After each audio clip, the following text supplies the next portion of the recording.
ਸੰਗਤ ਨੂੰ ਵਾਹਿਗੁਰੂ ਜੀ ਕਾ ਖਾਲਸਾ, ਵਾਹਿਗੁਰੂ ਜੀ ਕੀ ਫਤਿਹ।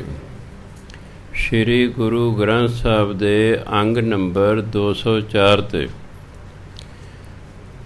ਗੌੜੀ ਰਾਗ ਗੌੜੀ ਪੂਰਬੀ ਮਹੱਲਾ ਪੰਜਵਾਂ। ਰਾਗ ਦਾ ਨਾਮ ਹੈ ਗੌੜੀ ਪੂਰਬੀ, ਪੰਚਮ ਪਾਤਸ਼ਾਹ ਦੀ ਬਾਣੀ ਹੈ। ਇੱਕ ਓੰਕਾਰ ਸਤਿਗੁਰ ਪ੍ਰਸਾਦਿ, ਇੱਕ ਓੰਕਾਰ ਪਰਮਾਤਮਾ। ਪਰਮਾਤਮਾ ਦੇ ਉਂਝ ਤੇ ਤਿੰਨ ਸਰੂਪ ਨੇ।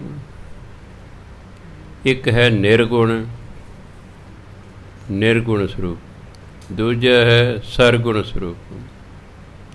ਜਿਹੜਾ ਇੱਕ ਹੈ ਇਹ ਨਿਰਗੁਣ ਸਰੂਪ ਹੈ। ਓੰਕਾਰ ਸਰਗੁਣ ਸਰੂਪ ਹੈ। ਨਿਰਗੁਣ ਸਰੂਪ ਦੇ ਵਿੱਚ ਪਰਮਾਤਮਾ ਦਿਸਦਾ ਨਹੀਂ ਹੈ। ਸਰਗੁਣ ਸਰੂਪ ਆਪਾਂ ਸਾਰੇ ਪਰਮਾਤਮਾ ਬੈਠੇ ਹਾਂ। ਇਹ ਪਰਮਾਤਮਾ ਸਰਗੁਣ ਸਰੂਪ। ਜੋ ਦਿਸੈ ਸੋ ਤੇਰਾ ਰੂਪ। ਅਸੀਂ ਉਹਦੇ ਰੂਪ ਬੈਠੇ ਸਾਰੇ। ਅਸੀਂ ਸਾਰੇ ਓੰਕਾਰ ਬੈਠੇ ਹੋਏ। ਭਾਵ ਪਰਮਾਤਮਾ ਸਤਿਗੁਰ ਪ੍ਰਸਾਦ।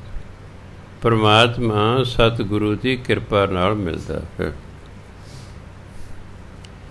ਕਵਨ ਗੁਣ ਪ੍ਰਾਣ ਪਤ ਮਿਲੋ ਮੇਰੀ ਮਾਈ। ਹੇ ਮੇਰੀ ਮਾਂ, ਕਿਹੜੇ ਗੁਣਾਂ ਨਾਲ ਮੈਂ ਪਰਮਾਤਮਾ ਨੂੰ ਮਿਲ ਸਕਦੀ ਹਾਂ? ਪ੍ਰਾਣ ਪਤ, ਪ੍ਰਾਣਾਂ ਦਾ ਪਤੀ ਪਾ ਪਰਮਾਤਮਾ। ਹੇ ਮੇਰੀ ਮਾਂ, ਮੈਂ ਕਿਹੜੇ ਗੁਣਾਂ ਨਾਲ ਪਰਮਾਤਮਾ ਨੂੰ ਮਿਲ ਸਕਦੀ ਹਾਂ? ਕਿਉਂਕਿ ਔਗੁਣਿਆਰਾ ਤਾਂ ਮਿਲ ਹੀ ਨਹੀਂ ਸਕਦਾ। ਔਗੁਣਿਆਰਾ ਤਾਂ ਮਿਲ ਹੀ ਨਹੀਂ ਸਕਦਾ। ਗੁਣਵਾਨ ਬੰਦਾ ਹੀ ਮਿਲ ਸਕਦਾ ਹੈ। ਉਹ ਵੀ ਤਾਂ ਮਿਲ ਸਕਦਾ ਜੇ ਉਹਦੇ ਅੰਦਰ ਨਿਮਰਤਾ ਹੈ। ਜੇ ਗੁਣਾ ਕਰਕੇ ਹਉਮੈ ਤਾਂ ਵੀ ਨਹੀਂ ਮਿਲ ਸਕਦਾ। ਕਿਹੜੇ ਗੁਣਾ ਕਰਕੇ ਹੇ ਮੇਰੀ ਮਾਂ ਮੈਂ ਪਰਮਾਤਮਾ ਨੂੰ ਮਿਲ ਸਕਦੀ?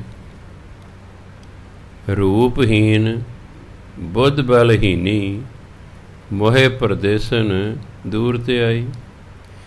ਮੈਂ ਕੋਈ ਸੁੰਦਰ ਨਹੀਂ, ਮੈਂ ਰੂਪਹੀਨ ਹਾਂ। ਬੁੱਧ ਬਲਹੀਨੀ, ਮੇਰੇ 'ਚ ਬੁੱਧ ਨਹੀਂ, ਮਤ ਨਹੀਂ। ਮੈਂ ਬਲ, ਮੇਰੇ 'ਚ ਸ਼ਕਤੀ ਵੀ ਉਸ ਤੋਂ ਹੀਨ ਹਾਂ, ਬਿਨਾਂ ਹਾਂ। ਮੋਹਿ ਪਰਦੇਸਨ, ਮੈਂ ਪਰਦੇਸਨ ਹਾਂ। ਦੂਰ ਤੇ ਆਈ, ਮੈਂ ਦੂਰੋਂ ਆਈ। ਇੱਥੇ ਦੂਰੋਂ ਆਉਣ ਤੋਂ ਮਤਲਬ ਕੋਈ 500 ਮੀਲ ਤੋਂ ਜਾਂ 1000 ਮੀਲ ਤੋਂ ਨਹੀਂ ਹੈ। ਭਾਵ ਕਈ ਜਨਮ ਬਤੀਤ ਕਰਨ ਤੋਂ ਬਾਅਦ ਇਹ ਮਨੁੱਖਾ ਜੀਵਨ ਮਿਲਿਆ। ਇਸ ਲਈ ਬੜੀ ਦੂਰੋਂ ਆਈ ਹਾਂ। ਮੇਰੇ 'ਚ ਗੁਣ ਕੋਈ ਨਹੀਂ ਹੈਗਾ। ਮੈਂ ਰੂਪਹੀਨ ਹਾਂ, ਬੁੱਧ ਬਲਹੀਨੀ ਹਾਂ, ਪਰਦੇਸਨ ਹਾਂ, ਦੂਰ ਤੋਂ ਆਈ ਹਾਂ। ਨਾਹਿਨ ਦਰਬ, ਦਰਬ ਦਾ ਧਨ ਦੌਲਤ। ਮੇਰੇ ਕੋਲ ਧਨ ਦੌਲਤ ਵੀ ਨਹੀਂ, ਨਾ ਜੋਬਨ ਮਾਤੀ, ਨਾ ਕੋਈ ਜਵਾਨੀ ਦੀ ਮਸਤੀ ਹੈ। ਮੋਹੇ ਅਨਾਥ, ਮੈਂ ਤੇ ਅਨਾਥ ਹਾਂ। ਮੈਨੂੰ ਤੇ ਪਾਲਣ ਪੋਸ਼ਣ ਵਾਲਾ ਕੋਈ ਹੈ ਹੀ ਨਹੀਂ। ਕੀ ਕਰੋ ਸਮਾਈ, ਇਹ ਕਿਰਪਾ ਕਰਕੇ ਤੂੰ ਮੈਨੂੰ ਆਪਣੀ ਸ਼ਰਨ 'ਚ ਰੱਖ ਲੈ। ਮੇਰੇ ਕੋਲ ਕੋਈ ਧਨ ਨਹੀਂ, ਮੇਰੇ ਕੋਲ ਜਵਾਨੀ ਨਹੀਂ, ਮੈਂ ਤੇ ਅਨਾਥ ਹਾਂ। ਮੈਨੂੰ ਆਪਣੀ ਸ਼ਰਨ 'ਚ ਰੱਖ ਲੈ। ਖੋਜਤ ਖੋਜਤ ਭਈ ਬੈਰਾਗਨ, ਪ੍ਰਭ ਦਰਸ਼ਨ ਕੋ ਫਿਰਤ ਸਾਈ। ਖੋਜਦਿਆਂ ਮੈਂ ਕਮਲੀ ਹੋ ਗਈ। ਪਰਮਾਤਮਾ ਨੂੰ ਲੱਭਦਿਆਂ ਮੈਂ ਬੈਰਾਗਨ, ਮੈਂ ਕਮਲੀ ਹੋ ਗਈ ਹਾਂ। ਪ੍ਰਭ ਦਰਸ਼ਨ ਕੋ ਹੋਂ ਫਿਰਤ ਤਸਾਈ, ਤਸਾਈ ਮੈਨੇ ਪਿਆਸੀ। ਮੈਂ ਪਰਮਾਤਮਾ ਦੇ ਦਰਸ਼ਨ ਲਈ ਪਿਆਸੀ ਫਿਰ ਰਹੀ ਹਾਂ। ਮੈਨੂੰ ਪਿਆਸ ਹੈ, ਮੇਰੇ ਅੰਦਰ ਤਮੰਨਾ ਹੈ, ਮੇਰੇ ਅੰਦਰ ਇੱਛਾ ਹੈ ਕਿ ਮੈਂ ਪਰਮਾਤਮਾ ਨੂੰ ਮਿਲਾਂ। ਇਸ ਲਈ ਉਹਨੂੰ ਖੋਜਦਿਆਂ ਮੈਂ ਕਮਲੀ ਹੋ ਗਈ। ਦੀਨ ਦਿਆਲ ਕਿਰਪਾਲ ਪ੍ਰਭ ਨਾਨਕ, ਦੀਨਾਂ 'ਤੇ ਦਇਆ ਕਰਨ ਵਾਲੇ ਕਿਰਪਾਲੂ ਪਰਮਾਤਮਾ ਨੇ ਸਾਧ ਸੰਗ ਮੇਰੀ ਜਲਨ ਬੁਝਾਈ। ਮੈਨੂੰ ਸਤ ਸੰਗਤ 'ਚ ਲਿਆਂਦਾ, ਗੁਰੂ ਦੀ ਸੰਗਤ 'ਚ ਲਿਆਂਦਾ। ਜਿਹੜੇ ਪਰਮਾਤਮਾ ਨੂੰ ਮਿਲਣ ਦੇ ਵਿਛੋੜੇ ਕਰ ਜੋ ਜਲਨ ਸੀ ਉਹ ਸਾਰੀ ਖਤਮ ਕਰਤੀ, ਕਿਉਂਕਿ ਮੈਨੂੰ ਪਰਮਾਤਮਾ ਮਿਲਾਤਾ। ਕਿਵੇਂ ਮਿਲਾਇਆ? ਗੁਰੂ ਦੀ ਸੰਗਤ ਨਾਲ। ਕਹਿੰਦੇ ਮੈਂ ਖੋਜਦਿਆਂ ਕਮਲੀ ਹੋ ਗਈ। ਪਰਮਾਤਮਾ ਦਰਸ਼ਨ ਨੂੰ ਮੈਂ ਪਿਆਸੀ ਫਿਰ ਰਹੀ ਹਾਂ। ਫਿਰ ਪਰਮਾਤਮਾ ਨੇ ਕੀ ਕੀਤਾ, ਮੈਨੂੰ ਲੈਂਦਾ ਗੁਰੂ ਦੀ ਸੰਗਤ 'ਚ, ਅਤੇ ਜਿਹੜੀ ਮੇਰੀ ਜਲਨ ਸੀ ਵਿਛੋੜੇ ਕਾਰਨ ਉਹ ਸਾਰੀ ਬੁਝ ਗਈ, ਖਤਮ ਹੋ ਗਈ। ਕਿਉਂ? ਪਰਮਾਤਮਾ ਨਾਲ ਮੇਲ ਹੋ ਗਿਆ। ਸੋ ਇਸ ਲਈ ਜਿਹੜਾ ਗੁਰੂ ਹੈ, ਗੁਰੂ ਦੀ ਸੰਗਤ ਹੈ, ਇਹੀ ਪਰਮਾਤਮਾ ਨਾਲ ਸਾਨੂੰ ਮਿਲਾ ਸਕਦੀ ਹੈ। ਸੰਗਤਾਂ ਤਾਂ ਕਈ ਪ੍ਰਕਾਰ ਦੀਆਂ ਹੁੰਦੀਆਂ ਨੇ, ਪਰ ਗੁਰੂ ਦੀ ਸੰਗਤ ਸਭ ਤੋਂ ਉੱਤਮ ਸੰਗਤ ਹੁੰਦੀ ਹੈ।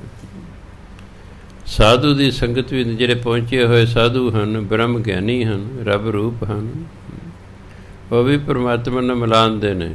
ਪਰ ਪਹਿਲਾਂ ਉਹ ਗੁਰੂ ਕੋਲ ਭੇਜਦੇ ਨੇ ਵੀ ਤੂੰ ਗੁਰਮੰਤਰ ਲੈ ਕੇ ਆ, ਕਿਉਂਕਿ ਸਿੱਖ ਧਰਮ 'ਚ ਕਿਸੇ ਸੰਤ ਨੂੰ ਗੁਰਮੰਤਰ ਦੇਣ ਦਾ ਅਧਿਕਾਰ ਨਹੀਂ ਹੈ। ਕੋਈ ਸੰਤ ਕਿਸੇ ਸਿੱਖ ਨੂੰ ਗੁਰਮੰਤਰ ਨਹੀਂ ਦੇ ਸਕਦਾ, ਕਿਉਂਕਿ ਗੁਰਮੰਤਰ ਦੇਣ ਲਈ 5 ਬੰਦੇ ਚਾਹੀਦੇ ਨੇ। 5 ਪਿਆਰੇ ਹੀ ਗੁਰਮੰਤਰ ਦੇਖਦੇ ਨੇ। ਕੋਈ ਇਕੱਲਾ ਸੰਤ ਮਹਾਤਮਾ ਚਾਹੇ ਕਿੰਨਾ ਪਹੁੰਚਿਆ ਹੋਇਆ ਹੋਵੇ, ਕੋਈ ਕਿਸੇ ਸਿੱਖ ਨੂੰ ਗੁਰਮੰਤਰ ਨਹੀਂ ਦੇ ਸਕਦਾ। ਇਸ ਲਈ ਫਿਰ ਸੰਤ ਮਹਾਤਮਾ ਪਹਿਲਾਂ ਗੁਰੂ ਕੋਲ ਜਾ ਭਾਈ ਗੁਰਮੰਤਰ ਲੈ ਕੇ ਆ, ਫਿਰ ਅਸੀਂ ਤੈਨੂੰ ਸਾਰਾ ਢੰਗ ਤਰੀਕਾ ਦੱਸ ਦਾਂਗੇ।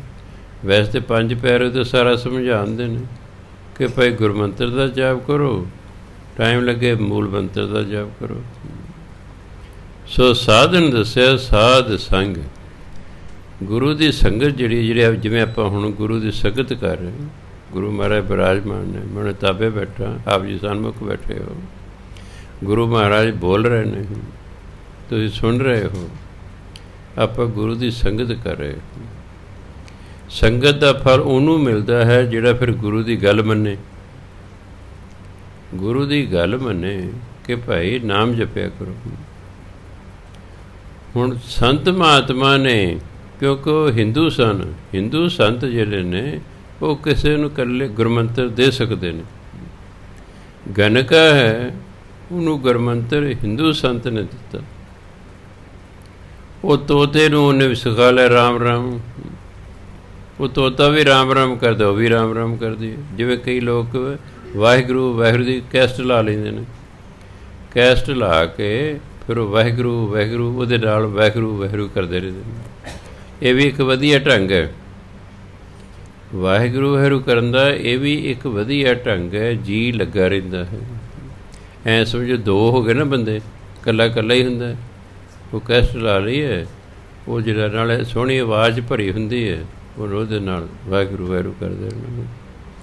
ਗਣਕਾ ਤੋਤੇ ਨੂੰ ਪੜ੍ਹਾਉਂਦੀ ਹੋਈ ਆਪ ਹੀ ਨਾਲ ਤੋਤਾ ਵੀ ਤਰ ਗਿਆ ਅਤੇ ਗਣਕਾ ਵੀ ਤਰ ਗਿਆ। ਸੋ ਜਿਹਨੇ ਪਰਮਾਤਮਾ ਦੀ ਪ੍ਰਾਪਤੀ ਕਰਨੀ ਹੈ ਉਹਨੂੰ ਗੁਰਮੰਤਰ ਲੈਣਾ ਜ਼ਰੂਰੀ ਹੁੰਦਾ ਹੈ, ਕਿਉਂਕਿ ਜਾਪ ਤੇ ਗੁਰਮੰਤਰ ਦਾ ਕਰਨਾ। ਫਿਰ ਗੁਰਮੰਤਰ ਜਿਹੜਾ ਹੈ, ਹਾਂ ਜੇ ਤੁਸੀਂ ਗੁਰਮੰਤਰ ਲੈ ਲਿਆ ਫਿਰ ਇਕੱਲੀ ਬਾਣੀ ਨਾਲ ਵੀ ਤੁਸੀਂ ਪਰਮਾਤਮਾ ਪ੍ਰਾਪਤ ਕਰ ਸਕਦੇ ਹੋ। ਕਈ ਹਿੰਦੂ ਵੀਰ ਮੇਰੇ ਕੋਲ ਆ ਜਾਂਦੇ, ਬੀਬੀਆਂ ਵੀ ਆ ਜਾਂਦੀਆਂ ਨੇ, ਜਿਨ੍ਹਾਂ ਨੇ ਕਿਸੇ ਹਿੰਦੂ ਤੋਂ ਗੁਰੂ ਧਾਰਨ ਕੀਤਾ ਹੋਇਆ, ਤੋਂ ਗੁਰਮੰਤਰ ਲਿਆ ਹੋਇਆ, ਇੱਥੇ ਉਹਨਾਂ ਪਾਠ ਸਿੱਖ ਲਿਆ ਹੈ। ਉਹ ਹੁਣ ਦੁਬਿਧਾ 'ਚ ਆ ਜਾਂਦੇ ਨੇ ਕਿ ਅਸੀਂ ਗੁਰਮੰਤਰ ਕਿਸੇ ਹੋਰ ਤੋਂ ਲਿਆ ਹੋਇਆ, ਪਾਠ ਇੱਥੋਂ ਸਿੱਖਿਆ, ਅਸੀਂ ਕੀ ਕਰੀਏ। ਮੈਂ ਦੇਖੋ ਜੋ ਤੁਹਾਨੂੰ ਗੁਰਮੰਤਰ ਮਿਲਿਆ ਜਾਪ ਤੁਸੀਂ ਉਸੇ ਦਾ ਕਰੋ। ਮੈਂ ਤੁਹਾਡਾ ਕੋਈ ਧਰਮ ਨਹੀਂ ਇੱਥੇ ਬਦਲਣ ਆਇਆ ਹਾਂ, ਮੈਂ ਤਾਂ ਭਜਨ ਬੰਦਗੀ ਕਰਾਉਣ ਆਇਆ ਹਾਂ। ਤੁਸੀਂ ਜਿਸ ਵੀ ਗੁਰੂ ਤੋਂ ਗੁਰਮੰਤਰ ਲਿਆ, ਗੁਰਮੰਤਰ ਦਾ ਜਾਪ ਤੇ ਤੁਸੀਂ ਉਹੀ ਕਰੋ, ਨਾਲ ਤੁਸੀਂ ਬਾਣੀ ਪੜ੍ਹੋ, ਫਿਰ ਤੁਸੀਂ ਦੇਖੋ ਤੁਸੀਂ ਕਿਵੇਂ ਤਰੱਕੀ ਕਰਦੇ ਹੋ। ਜਦੋਂ ਗੁਰਮੰਤਰ ਦੇ ਨਾਲ ਨਾਲ ਅਸੀਂ ਬਾਣੀ ਪੜ੍ਹਦੇ ਨਾ, ਫਿਰ ਤਾਂ ਬਹੁਤ ਜ਼ਿਆਦਾ ਲਾਭ ਹੁੰਦਾ ਹੈ। ਸੋ ਅੱਛੀ ਅਵਸਥਾ 'ਚ ਚਲੇ ਗਏ ਨੇ ਲੋਕ ਜਿਹੜੇ ਨਾਲ ਨਾਲ ਬਾਣੀ ਪੜ੍ਹਦੇ ਸਨ। ਕਹਿੰਦੇ ਹਾਂ ਵੀ ਜਿਹੜਾ ਹੈ ਅਵਸਥਾ ਉੱਚੀ ਕਰਦੀ ਹੈ ਬਾਣੀ ਗੁਰਮੰਤਰ ਦੇ ਨਾਲ ਨਾਲ। ਸੁਣ ਕੇ ਗੁਰਮੰਤਰ ਜਿੱਥੋਂ ਤੁਹਾਨੂੰ ਮਿਲ ਗਿਆ ਭਾਈ, ਵਾਰੀ ਵਾਰੀ ਗੁਰੂ ਨਹੀਂ ਬਦਲਣਾ ਤੁਸੀਂ। ਇਹ ਨਹੀਂ ਕਦੇ ਕੋਈ ਗੁਰੂ ਧਾਰਨ ਕਰ ਲਿਆ, ਕਦੇ ਕੋਈ ਗੁਰੂ ਧਾਰਨ ਕਰ ਲਿਆ, ਕੋਈ ਮਾਹੌਲ ਨਹੀਂ ਹੈਗਾ ਵੀ ਗੁਰੂ ਧਾਰਨ ਕਰ ਲਗੇ ਛੱਡਦਾ, ਕਦੇ ਹੋਰ ਧਾਰਨ ਕਰ ਲਿਆ ਹੈ। ਤੁਹਾਡਾ ਭਾਰ ਉਤਾਰਾ ਗੁਰਮੰਤਰ ਨੇ ਕਰਨਾ। ਹੁਣ ਆਪਣੇ ਜਿਹੜੇ ਭਗਤ ਨੇ ਗਰੀਬ ਸਨ, ਗੁਰਮੰਤਰ ਦੇ ਲੈਣਾ, ਮੁੜ ਕੇ ਗੁਰੂ ਨੂੰ ਤਾਂ ਮਿਲਣ ਹੀ ਨਹੀਂ ਗਏ। ਗੁਰਮੰਤਰ ਹੀ ਔਖਾ ਮਿਲਿਆ, ਦਰਸ਼ਨ ਗੁਰੂ ਨੇ ਕਿਹੜੇ ਉਹਨਾਂ ਨੂੰ ਦੇਣੇ ਸਨ। ਉਹ ਤੇ ਗੁਰੂ ਨੂੰ ਮੁੜ ਕੇ ਮਿਲਣ ਹੀ ਨਹੀਂ ਗਏ ਅਤੇ ਪ੍ਰਾਪਤੀ ਉਹਨੂੰ ਗੁਰਮੰਤਰ ਨਾਲ ਹੋ ਗਈ। ਸੋ ਇਸ ਲਈ ਗੁਰਮੰਤਰ ਦਾ ਜਾਪ ਕਰਦੇ ਰਹੋ। ਜਦੋਂ ਮੌਕਾ ਲੱਗੇ ਆਪਣਾ ਗੁਰਦੁਆਰੇ ਜਾਏ, ਭਾਈ ਕਿਤੇ ਦੂਰ ਹੈ, ਜੇ ਪ੍ਰਦੇਸ਼ 'ਚ ਬੈਠੇ ਕਈ ਮੀਲਾਂ ਤੱਕ ਉੱਥੇ ਗੁਰਦੁਆਰੇ ਹੈ ਨਹੀਂ, ਆਪਣਾ ਗੁਰਮੰਤਰ ਦਾ ਜਾਪ ਕਰਦੇ ਰਹੋ। ਬਾਣੀ ਪੜ੍ਹਨੀ ਦੇ ਨਾਲ ਬਾਣੀ ਪੜ੍ਹਦੇ ਰਹੋ ਬਸ। ਸੋ ਤਾਂ ਗੁਰੂ ਮਹਾਰਾਜ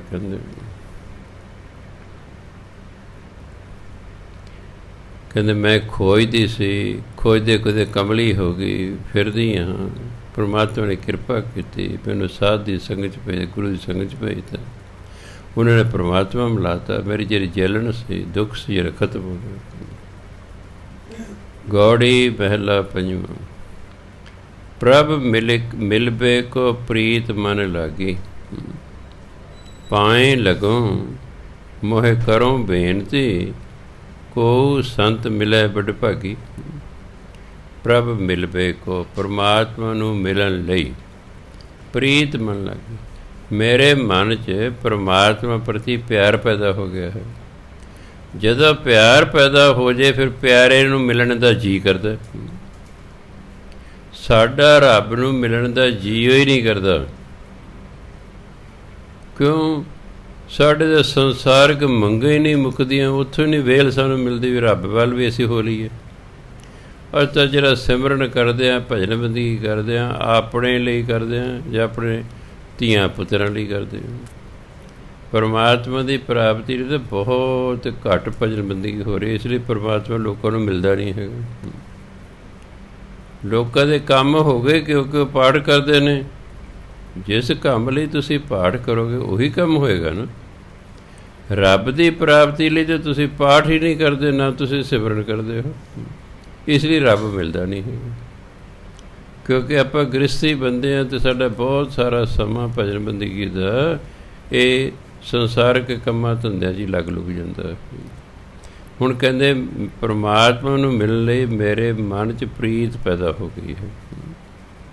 ਪਾਏ ਲਗੋਂ ਮੋਹਿ ਕਰੋਂ ਬੇਨਤੀ, ਕੋ ਸੰਤ ਮਿਲੇ ਬੜ ਭਾਗੀ।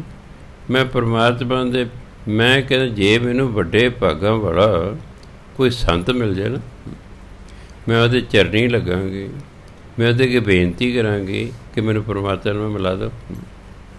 ਸਾਧਨ ਵੀ ਦੱਸਦਾ ਗੁਰੂ ਮਹਾਰਾਜ ਵਿੱਚ ਹੀ ਸਾਧਨ ਦੱਸ ਦਿੰਦੇ ਨੇ ਵੀ ਰੱਬ ਨਾਲ ਪੈ ਗਿਆ ਪਿਆਰ, ਹੁਣ ਰੱਬ ਨੂੰ ਮਿਲਣਾ ਤਾਂ ਫਿਰ ਕੋਈ ਗੁਰੂ ਮਿਲੇਗਾ, ਕੋਈ ਸੰਤ ਮਿਲੇਗਾ ਅਤੇ ਤਾਂ ਹੀ ਫਿਰ ਕੋਈ ਗੱਲ ਬਣੇਗੀ ਨਾ।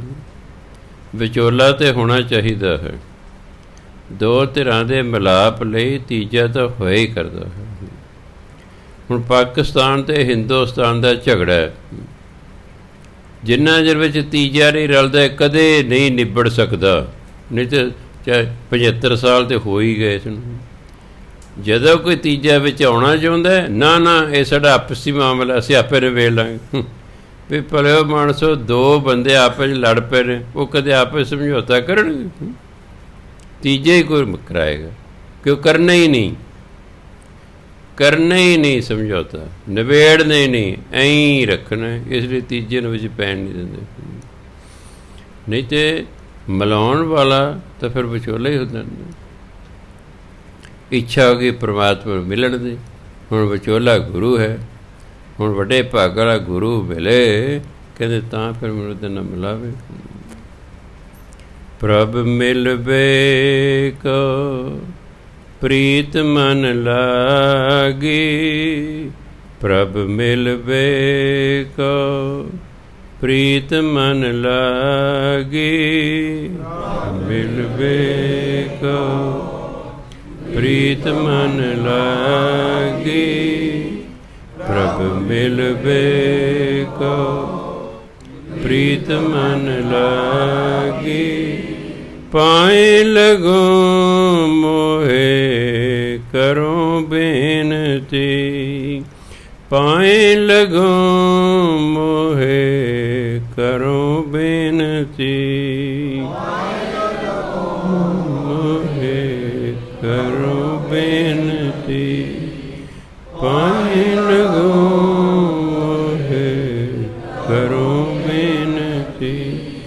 ਕੋ संत मिलै बड़ भागी, को संत मिलै बड़ भागी, संत मिलै बड़ भागी, को संत मिलै बड़ भागी। ਸੋ ਜਦੋਂ ਤਮੰਨਾ ਹੋ ਜਾਏ ਪਰਮਾਤਮਾ ਨੂੰ ਮਿਲਣ ਦੀ, ਫਿਰ ਵਿੱਚ ਵਿਚੋਲਾ ਚਾਹੀਦਾ, ਗੁਰੂ ਮਹਾਰਾਜ ਚਾਹੀਦੇ, ਫਿਰ ਉਹ ਪਰਮਾਤਮਾ ਨਾਲ ਮਿਲਾਉਂਦੇ। ਹੁਣ ਜੇ ਗੁਰੂ ਮਿਲੇਗਾ ਕਿ ਤਾਂ ਫਿਰ ਕੀ ਕਰਾਂ? ਮਨ ਅਰਪੋਂ ਧਨ ਰਾਖੋਂ ਆਗੇ, ਮਨ ਕੀ ਮਤ ਮੋਹਿ ਸਗਲ ਤਿਆਗੇ। ਹੁਣ ਵੱਡੇ ਭਾਗਾਂ ਵਾਲਾ ਕੋਈ ਸੰਤ ਗੁਰੂ ਮਿਲ ਜੇ, ਮੈਂ ਉਹਨੂੰ ਆਪਣਾ ਮਨ ਅਰਪਣ ਕਰ ਦਿਆਂਗੇ, ਜੋ ਮੇਰਾ ਧਨ ਹੈ ਉਹਦੇ ਅੱਗੇ ਰੱਖ ਦਿਆਂਗੇ। ਮਨ ਕੀ ਮਤ, ਅਤੇ ਜਿਹੜੀ ਮੇਰੀ ਮਨ ਦੀ ਮਤ ਉਹ ਸਾਰੀ ਛੱਡ ਦਿਆਂਗੇ, ਕਿਉਂਕਿ ਆਪਣੀ ਮਤ ਛੱਡਣੀ ਪੈਂਦੀ। ਆਪਣੀ ਮਤ ਭਾ ਮਨ ਮਤ, ਦੋ ਹੀ ਮੱਤਾਂ ਗੁਰਬਾਣੀ ਦੱਸੀਆਂ, ਇੱਕ ਮਨ ਮਤ, ਇੱਕ ਗੁਰਮਤ। ਇੱਕ ਤਾਂ ਸਾਡੀ ਮਤ ਹੈ, ਇੱਕ ਗੁਰੂ ਦੀ ਮਤ ਹੈ। ਸਾਡੀ ਮਤ ਮੰਨਦੇ ਦੀ ਨੇ, ਇਸ ਲਈ ਮਨਮਤ ਕਹਿੰਦੇ। ਬਹੁਤ ਘੱਟ ਲੋਕ ਨੇ ਜਿਹੜੇ ਦਿਮਾਗ ਤੋਂ ਕੰਮ ਲੈਂਦੇ ਨੇ, ਨਹੀਂ ਤਾਂ ਮਨ ਤੋਂ ਹੀ ਕੰਮ ਲੈਂਦੇ। ਜਿਵੇਂ ਮਨ ਨੇ ਕਹਿ ਉਵੇਂ ਕਰਦੇ ਨੇ, ਦਿਮਾਗ ਤੋਂ ਤਾਂ ਕੰਮ ਹੀ ਨਹੀਂ ਲੈਂਦੇ। ਜੇ ਦਿਮਾਗ ਤੋਂ ਕੰਮ ਲੈਣ ਤਾਂ ਦਿਮਾਗ ਉਹਨਾਂ ਨੂੰ ਦੱਸੇਗਾ ਆਹ ਠੀਕ ਹੈ, ਆਹ ਗਲਤ ਹੈ। ਮਨ ਨੂੰ ਐ ਸਮਝੋ ਵੀ ਭੈੜਾ ਬੰਦਾ, ਅਤੇ ਭੈੜਾ ਬੰਦਾ ਕਦੇ ਤੁਹਾਨੂੰ ਚੰਗੀ ਸਲਾਹ ਨਹੀਂ ਦੇਗਾ। ਭੈੜਾ ਬੰਦਾ ਕਦੇ ਤੁਹਾਨੂੰ ਚੰਗੀ ਸਲਾਹ ਨਹੀਂ ਦੇਗਾ। ਮਨ ਨੇ ਤੁਹਾਡੇ ਤੋਂ ਕਦੇ ਚੰਗਾ ਕੰਮ ਹੀ ਨਹੀਂ ਕਰਾਉਣਾ। ਜਿਹੜਾ ਤੁਸੀਂ ਚੰਗਾ ਕੰਮ ਕਰਦੇ ਹੋ ਇਹ ਤਾਂ ਦਿਮਾਗ ਦੀ ਵਰਤੋਂ ਕਰਦੇ ਹੋ, ਜਾਂ ਗੁਰੂ ਮਹਾਰਾਜ ਜਿਵੇਂ ਕਹਿੰਦੇ ਤਾਂ ਕਰਦੇ ਹੋ। ਆਹ ਨਸ਼ਈ ਜਿਹੜੇ ਨੇ, ਸ਼ਰਾਬੀ ਕਬਾਬੀ, ਨਸ਼ੇ ਕਰਨ ਵਾਲੇ, ਬਦਫੈਲੀਆਂ ਕਰਨ ਵਾਲੇ, ਹਰਾਮ ਦੀਆਂ ਕਮਾਈਆਂ ਕਰਨ ਵਾਲੇ, ਮਿਲਾਵਟਾਂ ਕਰਨ ਵਾਲੇ, ਰਿਸ਼ਵਤਾਂ ਲੈਣ ਵਾਲੇ, ਸਭ ਮਨਮਤੀ ਨੇ, ਸਭ ਮਨਮਤੀ। ਜਿਵੇਂ ਮਨ ਕਹਿੰਦਾ ਉਵੇਂ ਕਰਦੇ। ਇਸੇ ਲਈ ਇੰਨੇ ਦੁੱਖ ਨੇ, ਇਸੇ ਲਈ ਸੰਸਾਰ 'ਚ ਇੰਨੇ ਦੁੱਖ ਨੇ ਕਿ ਮਨ ਜਨਮਾਂ ਜਨਮਾਂਤਰਾਂ ਤੋਂ ਮੈਲਾ ਹੈ, ਇਹ ਭੈੜਾ ਹੈ। ਅਤੇ ਭੈੜੇ ਨੇ ਕਦੇ ਸਾਨੂੰ ਚੱਜ ਦੀ ਸਲਾਹ ਦੇਣੀ ਹੀ ਨਹੀਂ ਹੈ। ਲੋਕ ਮਨ ਦੇ ਮਗਰ ਲੱਗਦੇ ਨੇ, ਜਾਂ ਲੋਕਾਂ 'ਚ ਮੈਂ ਦੇਖਿਆ ਭੇਡ ਚਾਲ ਹੁੰਦੀ ਹੈ। ਜਿਵੇਂ ਇੱਕ ਕਰ ਉਵੇਂ ਦੂਜਾ ਕਰ, ਜਿਵੇਂ ਦੂਜਾ ਕਰ ਉਵੇਂ ਤੀਜਾ ਕਰ, ਜਿਵੇਂ ਤੀਜਾ ਕਰ ਉਵੇਂ ਚੌਥਾ ਕਰ। ਮਨੁੱਖ ਦੀ ਆਦਤ ਹੈ ਭੀੜ ਦੇ ਮਗਰ ਲੱਗਣ ਦੀ। ਇੱਕ ਵਾਰੀ ਮੈਂ ਜਾ ਰਿਹਾ, ਕਸ਼ਮੀਰ 'ਚ ਸੀ ਮੈਂ, ਲਓ ਜੀ, ਇੱਕ ਬਾਂਦਰ ਦਾ ਤਮਾਸ਼ਾ ਵਿਖਾ ਰਿਹਾ ਸੀ। ਕਿਆ ਵਿਦਿਆਰਥੀ, ਕਿਆ ਲੋਕ ਉੱਥੇ ਖੜ੍ਹੇ ਨੇ, ਜੋ ਕਾਫੀ ਸਾਰਾ ਇਕੱਠ ਹੋ ਗਿਆ। ਦੂਜੇ ਵੀ ਜਾ ਰਹੇ ਨੇ, ਪਤਾ ਦੇਖੀ ਸੀ ਕਾਹਦਾ ਇਕੱਠ ਹੈ। ਵੀ ਦੱਸ ਤੁਸੀਂ ਕਦੇ ਬਾਂਦਰ ਨਹੀਂ ਵੇਖਿਆ? ਖੜ੍ਹੇ ਤੁਸੀਂ ਇਹਨਾਂ ਨੂੰ ਪੁੱਛਿਆ ਤੁਸੀਂ ਕਦੇ ਬਾਂਦਰ ਨਹੀਂ ਵੇਖੇ? ਬਸ ਜਿੱਥੇ ਬਹੁਤੇ ਨੇ ਉੱਧਰ ਨੂੰ ਜਾਣਾ। ਵੀ ਆਹ ਬੜਾ ਇਕੱਠ ਹੈ, ਦੇਖੀ ਤੁਸੀਂ ਉੱਥੇ ਕੀ ਹੈ। ਦੂਜਾ ਵੀ ਜਾ ਰਿਹਾ, ਤੀਜਾ ਵੀ ਜਾ ਰਿਹਾ, ਚੌਥਾ ਵੀ ਜਾ ਰਿਹਾ ਹੈ। ਪੁੱਟਿਆ ਪਹਾੜ ਨਿਕਲਿਆ ਚੂਹਾ, ਕਹਾਵਤ। ਇੰਨੀ ਮਿਹਨਤ ਕੀਤੀ ਮਗਰ ਨਤੀਜਾ ਕੁਛ ਵੀ ਨਹੀਂ ਨਿਕਲਿਆ। ਸਾਡੀ ਆਦਤ ਹੈ ਅਸੀਂ ਭੀੜ ਦੇ ਮਗਰ ਜਾਂਦੇ, ਇਸ ਲਈ ਭੀੜ ਤੰਤਰ ਹੈ। ਇਹ ਕਿਆ ਲੀਡਰ ਕਿਹਾ ਤੁਸੀਂ ਭੀੜ ਇਕੱਠੀ ਕਰਦੇ ਨੇ, ਸੰਤ ਮਹਾਤਮਾ ਭੀੜ ਇਕੱਠੀ ਕਰਦੇ ਨੇ ਵੀ ਬੱਲੇ ਬੱਲੇ ਬੜੀ ਦੁਨੀਆ ਜਾਂਦੀ, ਆਪਾਂ ਵੀ ਚਲੋ। ਉਹ ਬੜਾ ਇਕੱਠ ਹੁੰਦਾ ਬਾਬੇ, ਚਲੋ ਵੀ ਆਪਾਂ ਵੀ ਚਲੋ। ਬਸ ਭੀੜ ਤੰਤਰ ਹੋ ਗਿਆ। ਚੱਜ ਦੇ ਲੋਕ ਤਾਂ ਥੋੜ੍ਹੇ ਹੀ ਹੁੰਦੇ ਨੇ, ਭੀੜ ਤਾਂ ਬਹੁਤ ਹੁੰਦੀ। ਭੀੜ ਦਾ ਕੀ ਗੱਲ? ਕਿਉਂ ਇਸ ਤਰ੍ਹਾਂ ਹੈ? ਕਿਉਂਕਿ ਮਨੁੱਖ ਆਪਣੇ ਦਿਮਾਗ ਤੋਂ ਕੰਮ ਹੀ ਨਹੀਂ ਲੈ ਰਿਹਾ। ਦਿਮਾਗ ਤੋਂ ਕੰਮ ਲਏਗਾ, ਦਿਮਾਗ ਦੱਸੇਗਾ ਆਹ ਠੀਕ ਹੈ, ਆਹ ਗਲਤ ਹੈ। ਇੱਕ ਵਾਰੀ ਮੈਂ ਪਹਿਲੀ ਜਮਾਤ ਦੇ ਬੱਚੇ ਨੂੰ ਪੁੱਛਿਆ, ਬੜੇ ਸਾਲ ਪਹਿਲਾਂ ਦੀ ਗੱਲ, ਵੀ ਕਾਕਾ ਸੱਚੋ ਸੱਚ ਦੱਸ, ਚੋਰੀ ਕਰਨੀ ਚਾਹੀਦੀ ਹੈ ਕਿ ਨਹੀਂ? ਕਹਿ ਸਰ ਜੀ ਨਹੀਂ ਕਰਨੀ ਚਾਹੀਦੀ। ਵੱਡਾ ਹੋ ਕੇ ਉਹੀ ਚੋਰੀ ਕਰ ਰਿਹਾ ਹੁੰਦਾ। ਇਸ ਵਿੱਚ ਗਿਆਨ ਤੇ ਹੈ ਨਾ, ਇੱਕ ਪਹਿਲੀ ਵਾਲੇ ਨੂੰ ਵੀ ਗਿਆਨ ਹੈ ਕਿ ਚੋਰੀ ਨਹੀਂ ਕਰਨੀ ਚਾਹੀਦੀ, ਪਰ ਵੱਡਾ ਹੋ ਕੇ ਉਹ ਵੀ ਦੂਜੇ ਦੀ ਕਿਤਾਬਾਂ ਚੱਕ ਰਿਹਾ, ਜਾਂ ਕਿਹਦੀ ਕਾਪੀ ਚੱਕ ਲਈ, ਕਿਹਦਾ ਪੈਨ ਚੱਕ ਲਿਆ, ਕਿਹਦਾ ਕੋਈ ਚੱਕ ਲਿਆ। ਕਿਉਂ? ਮਨ ਨੇ ਕਹਤਾ ਕੋਈ ਨਹੀਂ ਵੇਖ ਰਿਹਾ, ਚੱਕ ਲਿਆ। ਕੋਈ ਨਹੀਂ ਵੇਖ ਰਿਹਾ, ਮਨ ਕਹਿ ਰਿਹਾ। ਜੇ ਦਿਮਾਗ ਤੋਂ ਕੰਮ ਲਵੇ ਬਈ ਕੀ ਭਾਈ ਹਾਂ ਅੱਜ ਤੂੰ ਚੱਕਦਾ ਕਿਸੇ ਦਾ ਕੱਲ੍ਹ ਜੇ ਤੇਰਾ ਚੱਕੇਗਾ ਤੈਨੂੰ ਤਕਲੀਫ ਹੋਵੇਗੀ। ਸਾਨੂੰ ਦੂਜਿਆਂ ਨਾਲ ਉਹੋ ਜਿਹੇ ਵਿਹਾਰ ਕਰਨਾ ਚਾਹੀਦਾ ਜਿਹੋ ਜਿਹਾ ਅਸੀਂ ਆਪਣੇ ਨਾਲ ਚਾਹੁੰਦੇ ਵੀ ਲੋਕ ਕਰਨ। ਜੇ ਮੈਂ ਚਾਹੁੰਦਾ ਕਿ ਲੋਕ ਮੇਰਾ ਸਤਿਕਾਰ ਕਰਨ ਤਾਂ ਮੇਰਾ ਵੀ ਫਰਜ਼ ਬਣਦਾ ਮੈਂ ਦੂਜਿਆਂ ਦਾ ਸਤਿਕਾਰ ਕਰਾਂ। ਜੇ ਮੈਂ ਚਾਹੁੰਦਾ ਕਿ ਲੋਕ ਮੈਨੂੰ ਮਿੱਠਾ ਬੋਲਣ, ਮੇਰਾ ਫਰਜ਼ ਵੀ ਬਣਦਾ ਮੈਂ ਦੂਜਿਆਂ ਨਾਲ ਮਿੱਠਾ ਬੋਲਾਂ। ਜੇ ਮੈਂ ਚਾਹੁੰਦਾ ਕਿ ਔਖੇ ਵੇਲੇ ਦੂਜੇ ਮੇਰੀ ਸਹਾਇਤਾ ਕਰਨ ਤਾਂ ਫਿਰ ਮੇਰਾ ਫਰਜ਼ ਹੀ ਬਣਦਾ ਕਿ ਔਖੇ ਵੇਲੇ ਮੈਂ ਦੂਜੇ ਦੀ ਸਹਾਇਤਾ ਕਰਾਂ, ਤਾਂ ਹੀ ਗੱਲ ਬਣੇਗੀ ਨਾ। ਅਤੇ ਜੇ ਅਸੀਂ ਕਹੇ ਵੀ ਦੂਜੇ ਤਾਂ ਸਾਡੇ ਲਈ ਕਰਦੇ ਨੇ, ਅਸੀਂ ਕਿਸੇ ਲਈ ਨਹੀਂ ਕਰਨਾ, ਇਸ ਤਰ੍ਹਾਂ ਨਹੀਂ ਹੋਇਆ ਕਰਦਾ। ਤੁਸੀਂ ਜਿਹੋ ਜਿਹਾ ਵਿਹਾਰ ਦੂਜਿਆਂ ਤੋਂ ਚਾਹੁੰਦੇ ਹੋ ਆਪਣੇ ਲਈ, ਉਹੋ ਜਿਹਾ ਵਿਹਾਰ ਹੀ ਤੁਹਾਨੂੰ ਦੂਜਿਆਂ ਨਾਲ ਕਰਨਾ ਪਏਗਾ, ਤਾਂ ਜਾ ਕੇ ਗੱਲ ਬਣੇਗੀ। ਇਸ ਲਈ ਗੁਰੂ ਮਹਾਰਾਜ ਕਹਿੰਦੇ ਮੈਂ ਆਪਣਾ ਮਨ ਅਰਪੋਂ ਤਨ ਰਾਖੋਂ ਆਗੇ, ਮਨ ਕੀ ਮਤ ਮੋਹ ਸਗਲ ਤਿਆਗੀ। ਮੈਂ ਆਪਣਾ ਮਨ ਅਰਪਣ ਕਰ ਦਿਆਂਗਾ, ਧਨ ਉਹਦੇ ਅੱਗੇ ਰੱਖ ਦਿਆਂਗੇ, ਮਨ ਦੀ ਸਾਰੀ ਮਤ ਛੱਡ ਦਿਆਂਗੇ। ਜੋ ਪ੍ਰਭ ਕੀ ਹਰ ਕਥਾ ਸੁਣਾਵੇ, ਅਣ ਦਿਨ ਫਿਰੋਂ ਤਿਸ ਪਿੱਛੇ ਵਿਰਾਗੀ। ਜਿਹੜੇ ਮੈਨੂੰ ਪਰਮਾਤਮਾ ਦੀ ਸਿਫਤ ਸਲਾਹ ਸੁਣਾਏਗਾ ਨਾ, ਮੈਂ ਦਿਨ ਰਾਤ ਉਹਦੇ ਪਿੱਛੇ ਕਮਲੀ ਹੋਈ ਫਿਰਾਂਗੇ। ਕਿਉਂ? ਪਰਮਾਤਮਾ ਦੀ ਸਿਫਤ ਸਲਾਹ ਸੁਣਨਾ ਅਤੇ ਪਰਮਾਤਮਾ ਦੀ ਸਿਫਤ ਸਲਾਹ ਕਰਨਾ ਹੀ ਅਸੀਂ ਆਏ ਹਾਂ। ਇੱਥੇ ਸਾਡਾ ਮੁੱਖ ਕੰਮ ਹੈ ਪਰਮਾਤਮਾ ਦੀ ਸਿਫਤ ਸਲਾਹ ਸੁਣਨਾ ਅਤੇ ਪਰਮਾਤਮਾ ਦੀ ਸਿਫਤ ਸਲਾਹ ਕਰਨਾ। ਇਸ ਲਈ ਕਿ ਜਿਹੜਾ ਵੀ ਮੈਨੂੰ ਪਰਮਾਤਮਾ ਦੀ ਸਿਫਤ ਸਲਾਹ ਸੁਣਾਏਗਾ, ਮੈਂ ਕਮਲਿਆਂ ਵਾਂਗੂ ਦਿਨ ਰਾਤ ਉਹਦੇ ਪਿੱਛੇ ਲੱਗੀ ਫਿਰਾਂਗੀ। ਪੂਰਬ ਕਰਮ ਅੰਕੁਰ ਜਾ ਪ੍ਰਗਟੇ, ਭੇਟਿਓ ਪੁਰਖ ਰਸਿਕ ਬੈਰਾਗੀ। ਪਿਛਲੇ ਜਨਮਾਂ ਦੇ ਕਰਮਾਂ ਦਾ ਜਦੋਂ ਬੀਜ ਫੁੱਟਦਾ ਨਾ, ਜਦੋਂ ਬੀਜ ਦੇ ਵਿੱਚੋਂ ਬੂਟਾ ਨਿਕਲਦਾ, ਉਹਦੇ ਇੱਕੋ ਹੀ ਹਿੱਸਾ ਹੁੰਦਾ, ਉਹਨੂੰ ਅੰਕੁਰ ਕਹਿੰਦੇ ਨੇ। ਤੁਸੀਂ ਬੀਜ ਨੂੰ ਧਰਤੀ 'ਚ ਬੀਜਿਆ, ਕੁਝ ਦਿਨਾਂ ਬਾਅਦ ਉਹ ਬੀਜ ਫੁੱਟੇਗਾ, ਉਹ 'ਚ ਬੂਟਾ ਨਿਕਲੇਗਾ।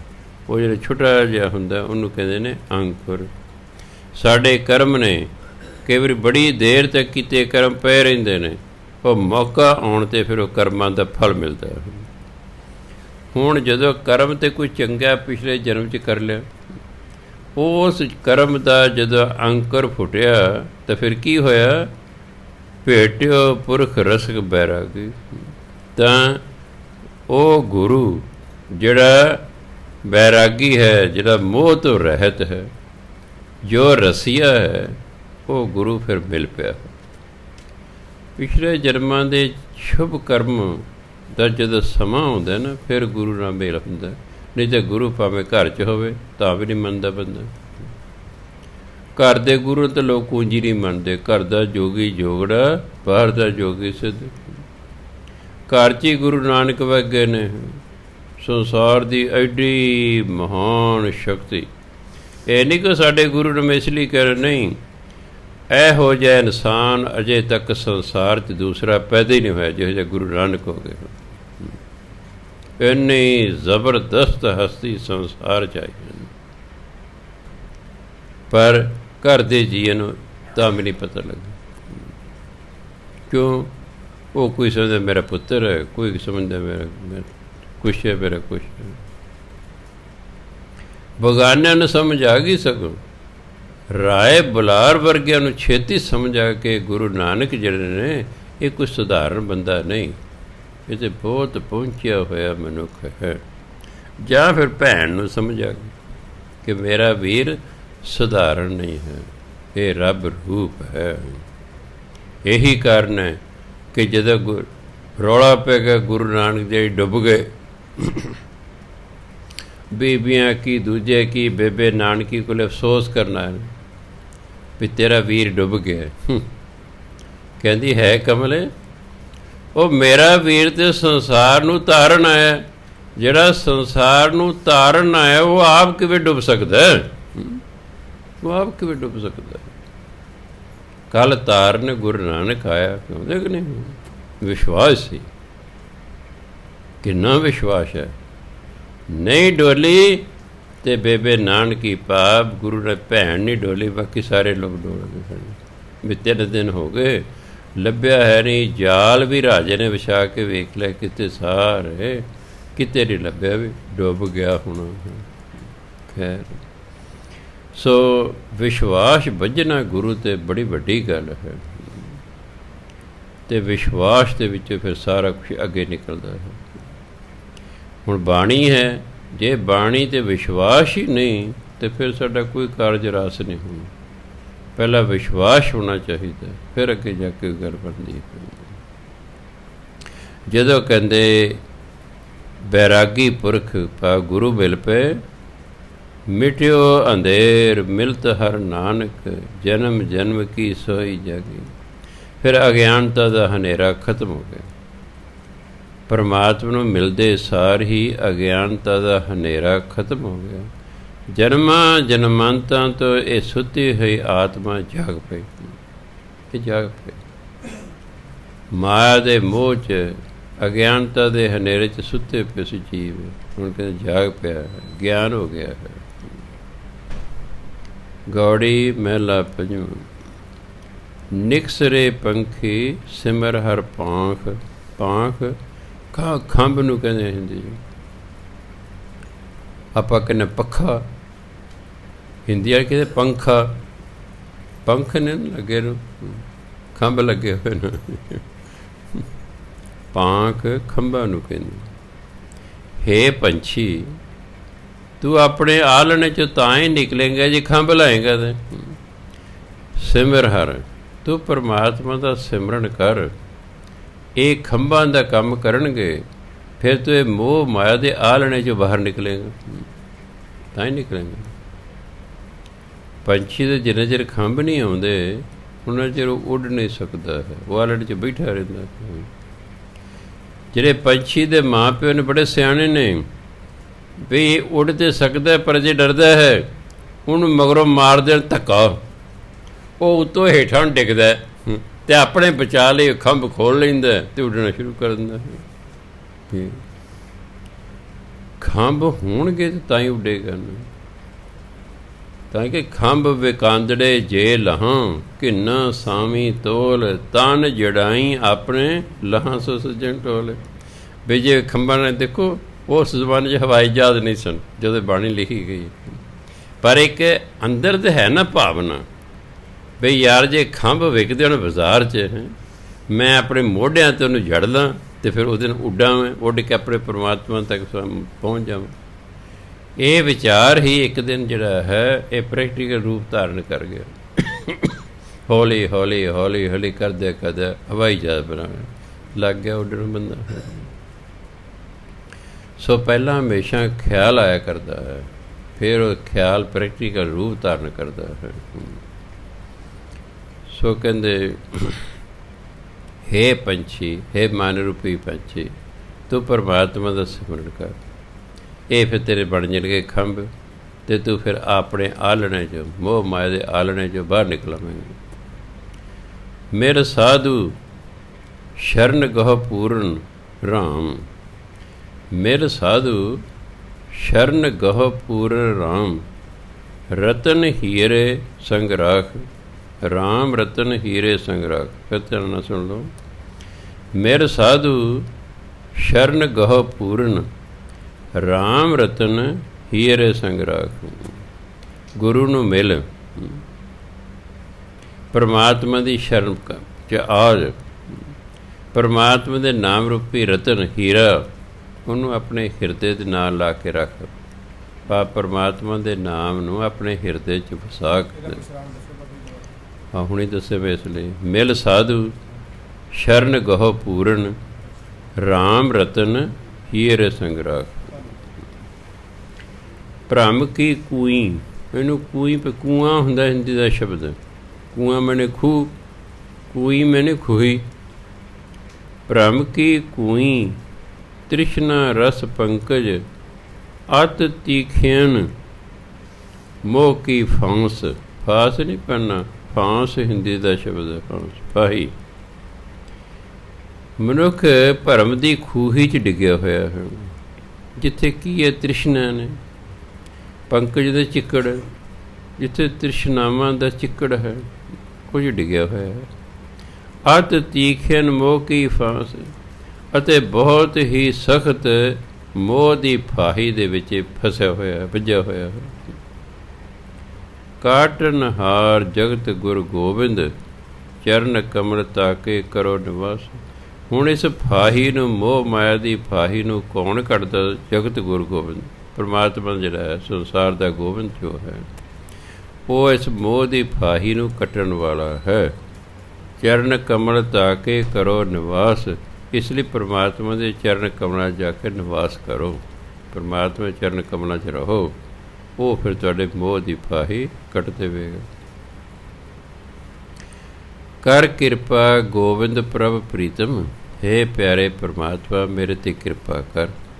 दीना नाथ सुनो अरदास, हे दीना दे मालक मेरी बेनती सुनो। की बेनती है? कर गए लिहो नानक के स्वामी। कर हुंदा हथ, गए हुंदा पकड़ना। हे नानक दे स्वामी मेरा हथ फड़ लो। क्यों?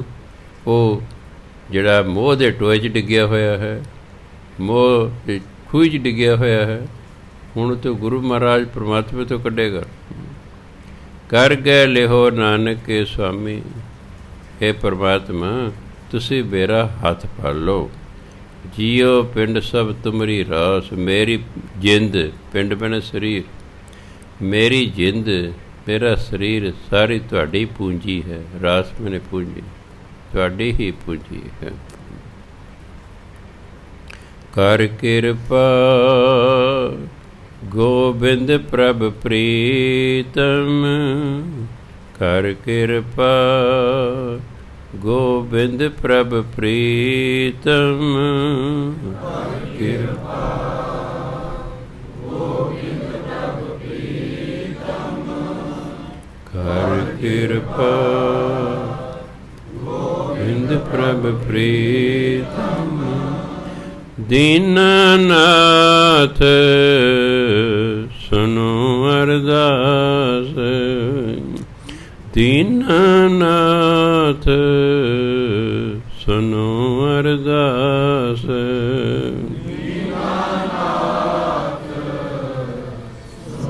अरदास। दीनानाथ सुनो अरदास। कर गए हो नानक के स्वामी, कर गए हो नानक के स्वामी, हो नानक के स्वामी, कर गए हो नानक के स्वामी। जियो पिंड सब तुमरी रास, जियो पिंड सब तुमरी रास, जियो पिंड सब तुमरी रास, जियो पिंड सब तुमरी रास। ਬੀਬੀਆਂ ਹਾਲਾਂਕਿ ਬਹੁਤ ਬੈਠੀਆਂ, ਪਰ ਭਾਈਆਂ ਦੀ ਆਵਾਜ਼ ਜ਼ਿਆਦਾ ਆ ਰਹੀ ਹੈ। ਸੋ ਬੀਬੀਆਂ ਨੂੰ ਜ਼ਿਆਦਾ ਬੋਲਣਾ, ਜਿਹਨਾਂ ਦੀ ਆਵਾਜ਼ ਮਿੱਠੀ ਹੁੰਦੀ ਹੈ, ਪਤਲੀ ਹੁੰਦੀ ਹੈ। ਬੋਲਿਆ ਕਰੋ, ਸੰਗਣਾ ਨਹੀਂ ਹੈ। ਜਿਹੋ ਜਿਹੀ ਆਵਾਜ਼ ਹੈ ਉਸ ਤਰ੍ਹਾਂ ਬੋਲਣਾ ਹੈ। ਇਹ ਤਾਂ ਪਰਮਾਤਮਾ ਨੂੰ ਪਤਾ ਵੀ ਆਵਾਜ਼ ਮੈਂ ਹੀ ਦਿੱਤੀ ਹੈ। ਜੇ ਤਾਂ ਆਵਾਜ਼ ਆਪਾਂ ਨੂੰ ਕਿਸੇ ਹੋਰ ਦਿੱਤੀ, ਫਿਰ ਤਾਂ ਚੱਲੋ ਚੱਲ ਤੇ ਘਰਾਟ ਰਾਗ ਹੈ। ਹੁਣ ਪਰਮਾਤਮਾ ਕਹਿ ਹੀ ਨਹੀਂ ਸਕਦਾ ਵੀ ਤੇਰੀ ਮੋਟੀ ਆਵਾਜ਼ ਹੈ, ਔਰ ਤੈਂ ਹੀ ਦਿੱਤੀ ਹੈ। ਤੂੰ ਜਿਹੋ ਜਿਹੀ ਮੈਨੂੰ ਆਵਾਜ਼ ਦਿੱਤੀ ਮੈਂ ਗਾ ਰਿਹਾ ਤੇਰੇ ਗੁਣ। ਸੰਗੀ ਦਾ ਨਹੀਂ ਹੁੰਦਾ। ਜਿਹੋ ਜਿਹੀ ਵੀ ਆਵਾਜ਼ ਮੈਨੂੰ ਕਿਹੜਾ ਬਹੁਤੀ ਵਧੀਆ ਮਿਲੀ ਹੋਈ ਹੈ, ਸੁੰਘਣਾ ਨਹੀਂ, ਉਹਦੇ ਗੁਣ ਗਾਈ ਜਾਣੇ ਨੇ। ਪਰਮਾਤਮਾ ਮੈਨੂੰ ਕਹਿ ਹੀ ਨਹੀਂ ਸਕਦਾ ਵੀ ਤੂੰ ਮੋਟੀ ਆਵਾਜ਼ 'ਚ ਗਾ ਰਿਹਾ। ਮੈਂ ਕਿਹਾ ਤੁਸੀਂ ਦਿੱਤੀ ਆਵਾਜ਼ ਜੀ, ਮੈਂ ਕਿਹੜਾ ਆਪ ਬਣਾਈ ਹੈ। ਆਵਾਜ਼ ਤਾਂ ਪਰਮਾਤਮਾ ਦਿੰਦਾ ਨਾ, ਕਿਸੇ ਨੂੰ ਪਤਲੀ ਦਿੱਤੀ, ਕਿਸੇ ਨੂੰ ਮੋਟੀ ਦਿੱਤੀ, ਕਿਸੇ ਨੂੰ ਕੋਹੇ ਦਿੱਤੀ, ਜਿਹੋ ਜਿਹੀ ਵੀ ਮਿਲੀ ਹੋਈ ਹੈ ਬਸ ਅਸੀਂ ਉਹਦੇ ਗੁਣ ਗਾਉਣੇ ਰਲ ਕੇ। ਬਸ ਜਦੋਂ ਰਲ ਕੇ ਗੁਣ ਗਾਉਂਦੇ ਹਾਂ ਤਾਂ ਉਸ ਨੂੰ ਵੀ ਖੁਸ਼ੀ ਹੁੰਦੀ ਹੈ। ਜਿਹਦੇ ਗੁਣ ਆਪਾਂ ਗਾ ਰਹੇ ਭਲਾ ਕਿਉਂ ਨਹੀਂ ਖੁਸ਼ ਹੋਏਗਾ ਵੀ? ਤੁਸੀਂ ਮੰਨ ਲਓ ਮੇਰੀ ਵਡਿਆਈ ਕਰ ਭਾਵੇਂ ਝੂਠੀ ਹੋਈ ਕਰੀ ਜਾਓ ਤਾਂ ਮੈਨੂੰ ਖੁਸ਼ੀ ਹੋਏਗੀ ਵਡਿਆਈ ਸੁਣ ਕੇ, ਹੋਏਗੀ ਕਿ ਨਹੀਂ? ਅਤੇ ਅਸੀਂ ਤਾਂ ਪਰਮਾਤਮਾ ਦੀ ਸੱਚੀ ਵਡਿਆਈ ਕਰ ਰਹੇ, ਜੋ ਗੁਰੂ ਮਹਾਰਾਜ ਕਹਿ ਰਹੇ ਆਪਾਂ ਤਾਂ ਉਹੀ ਗਾ ਰਹੇ ਹਾਂ, ਆਪਣੇ ਕੋਲ ਤਾਂ ਕੁਛ ਕਹਿ ਨਹੀਂ ਰਹੇ। ਇਸ ਲਈ ਉੱਚੀ ਗਾਈ ਦਾ ਹੁੰਦਾ, ਸੰਗੀ ਦਾ ਨਹੀਂ। ਹੌਲੀ ਹੌਲੀ ਸੰਗ ਲੈ ਜਾਏਗੀ, ਬਸ ਸੰਗ ਹੀ ਲਾਉਣੀ ਹੈ। ਬੱਚਿਆਂ ਨੂੰ ਅਸੀਂ ਸਟੇਜ 'ਤੇ ਕਿਉਂ ਲਿਆਉਂਦੇ ਹਾਂ? ਛੋਟੀ ਉਮਰ 'ਚ ਲੈ ਆਉਂਦੇ, ਪਹਿਲੀ ਦੂਜੀ ਚੱਲ ਬਈ ਸ਼ਾਬਾਸ਼, ਉਹਨੂੰ ਕੋਈ ਲਿਖ ਕੇ ਦੇਤਾ, ਲੈ ਵੀ ਆ ਬੋਲ ਦੇ। ਅਤੇ ਉਹਨੂੰ ਇਹ ਕਹਿੰਦਾ ਤੂੰ ਪਰਵਾਹ ਨਾ ਕਰ, ਜਿਹੜੇ ਤੇਰੇ ਅੱਗੇ ਬੈਠਣਾ ਹੈ ਸਮਝਣਾ ਇਹ ਮੇਰੇ ਤੋਂ ਘੱਟ ਪੜ੍ਹੇ ਹੋਏ ਨੇ, ਇਹਨੂੰ ਮੇਰੇ ਤੋਂ ਘੱਟ ਗਿਆਨ ਹੈ। ਐ ਨਾ ਸੋਚੀ ਵੀ ਇਹ ਤਾਂ ਵੱਡੀ ਜਮਾਤਾਂ 'ਤੇ ਬੈਠਣ, ਬਾ ਬੋਲੀ ਜਾ ਤੂੰ। ਛੋਟਾ ਬੱਚਾ ਘੱਟ ਸੰਗਦਾ, ਵੱਡਾ ਜ਼ਿਆਦਾ ਸੰਗਦਾ। ਮੈਂ ਦੇਖਿਆ ਸਾਡੇ ਸਕੂਲ 'ਚ ਪੰਜਾਬੀ ਟੀਚਰ ਸੀ, ਅਸੀਂ ਅਖੰਡ ਪਾਠ ਰਖਾ ਲਿਆ। ਜਦੋਂ ਬਾਬਾ ਫਰੀਦ ਦੇ ਸ਼ਲੋਕ ਹੈ ਮੈਂ ਸਪੀਕਰ ਔਨ ਕਰਤਾ, ਉਹ ਆਤਰਾ ਕਹਿੰਦਾ ਵੀ ਬੰਦ ਕਰ, ਬੋਲ ਤਾਂ ਸਕਦੇ ਅਖੰਡ ਪਾਠ ਦੀ ਰੌਲ ਲੱਗੀ ਹੈ। ਮੈਂ ਬੰਦ ਨਹੀਂ ਕੀਤਾ, ਉਹ ਦੋਨੋਂ ਹੱਥਾਂ ਲੱਗ ਗਿਆ ਕਰਨ। ਮੈਂ ਕਿਹਾ ਕਿਤੇ ਵਿੱਚ ਬੋਲ ਹੀ ਨਾ ਪਿਆ, ਬੇਸਵਾਦੀ ਹੋ ਜਾਏਗੀ, ਮੈਂ ਬੰਦ ਕਰਤਾ। ਬਾਅਦ 'ਚ ਮੈਂ ਕਿਹਾ ਯਾਰ ਇਹੀ ਸ਼ਲੋਕ ਤਾਂ ਤੂੰ 10ਵੀਂ ਵਾਲਿਆਂ ਨੂੰ ਪੜ੍ਹਾਉਣਾ ਅਤੇ ਤੂੰ ਕਹਿੰਦਾ ਮੈਂ ਤਾਂ ਕਦੇ ਸਪੀਕਰ 'ਤੇ ਬੋਲਿਆ ਹੀ ਨਹੀਂ ਹੈਗਾ। ਵੇਸਟ ਨਹੀਂ, ਕਿਉਂਕਿ ਜਿੰਨਾ ਚਿਰ ਬੰਦਾ ਸਟੇਜ 'ਤੇ ਨਹੀਂ ਆਉਂਦਾ, ਬੋਲਦਾ ਨਹੀਂ ਹੈ, ਉਹਦੀ ਸੰਗ ਨਹੀਂ ਲੈਂਦੀ, ਉਹ ਸੰਗਦਾ ਰਹਿੰਦਾ। ਇਸ ਲਈ ਬੋਲੀ ਜਾ ਆਪੇ ਸੰਗ ਲੈ ਜਾਏਗੀ। ਬੱਚਿਆਂ ਨੂੰ ਇਸ ਲਈ ਟੀਚਰ ਸਟੇਜ 'ਤੇ ਲਿਆਉਂਦੇ ਨੇ ਵੀ ਹੌਲੀ ਹੌਲੀ ਉਹਨਾਂ ਦੀ ਸੰਗ ਲੈ। ਕੀ ਪਤਾ ਹੈ ਨਾ ਵੱਡੇ ਹੋ ਕੇ ਕਿੱਡੇ ਵੱਡੇ ਵਕਤਾ ਸਪੀਕਰ ਬਣਨਾ ਹੈ। ਅੱਗੇ ਕਹਿੰਦੇ ਗੌੜੀ ਮਹਿਲਾ ਪੰਜਵਾਂ, ਹਰ ਪੇਖਣ ਕੋ ਸਿਮਰਤ ਮਨ ਮੇਰਾ। ਪੇਖਣ ਹੁੰਦਾ ਦੇਖਣਾ, ਹਰੀ ਨੂੰ ਦੇਖਣ ਲਈ ਮੇਰਾ ਮਨ ਪਰਮਾਤਮਾ ਦਾ ਸਿਮਰਨ ਕਰਦਾ, ਸਿਮਰਨ ਕਰਦਾ। ਨਾਲ ਸਾਡਾ ਢੰਗ ਵੀ ਦੱਸਦਾ ਹੈ ਬਈ ਤੁਸੀਂ ਹਰੀ ਦੇ ਦਰਸ਼ਨ ਕਰੇ ਤੁਹਾਨੂੰ ਸਿਮਰਨ ਕਰਨਾ ਪਵੇਗਾ। ਦੋਨੋਂ ਗੱਲਾਂ ਵਿੱਚ ਦੱਸ ਰਹੇ ਨੇ। ਹਰ ਪੇਖਣ ਕੋ ਸਿਮਰਤ ਮਨ ਮੇਰਾ, ਆਸ ਪਿਆਸੀ ਚਿਤਮੋ ਦਿਨ ਰਹਿਣੀ। ਦਿਨ ਰਹਿਣੀ, ਰਹਿਣ ਰਾਤ ਨੂੰ ਕਹਿੰਦੇ ਹਿੰਦੀ ਵਾਲੇ, ਦਿਨ ਰਾਤ ਕਹਿੰਦੇ ਮੈਂ ਤੇਰੇ ਦਰਸ਼ਨ ਦੀ ਆਸ ਵਿੱਚ ਪਿਆਸੀ ਹੋਈ ਹਾਂ, ਤੇਰੇ ਬਾਰੇ ਸੋਚਦੀ ਰਹਿੰਦੀ ਹਾਂ ਵੀ ਕਦੋਂ ਪਰਮਾਤਮਾ ਮਿਲੇਗਾ, ਕਦੋਂ ਪਿਆਰਾ ਮਿਲੇਗਾ। ਹੈ ਕੋਈ ਸੰਤ ਮਿਲਾਵੇ ਨੇਰਾ, ਕੋਈ ਇਹੋ ਜਿਹਾ ਸੰਤ ਹੈ ਜਿਹੜਾ ਮੈਨੂੰ ਨੇੜੇ ਹੀ ਪਰਮਾਤਮਾ ਮਿਲਾ ਦੇਵੇ। ਇਹ ਵੀ ਦੱਸੇ ਬੁਲਾਏਗਾ ਕੌਣ? ਗੁਰੂ ਬੁਲਾਏਗਾ ਜਾਂ ਸੰਤ ਬੁਲਾਏਗਾ?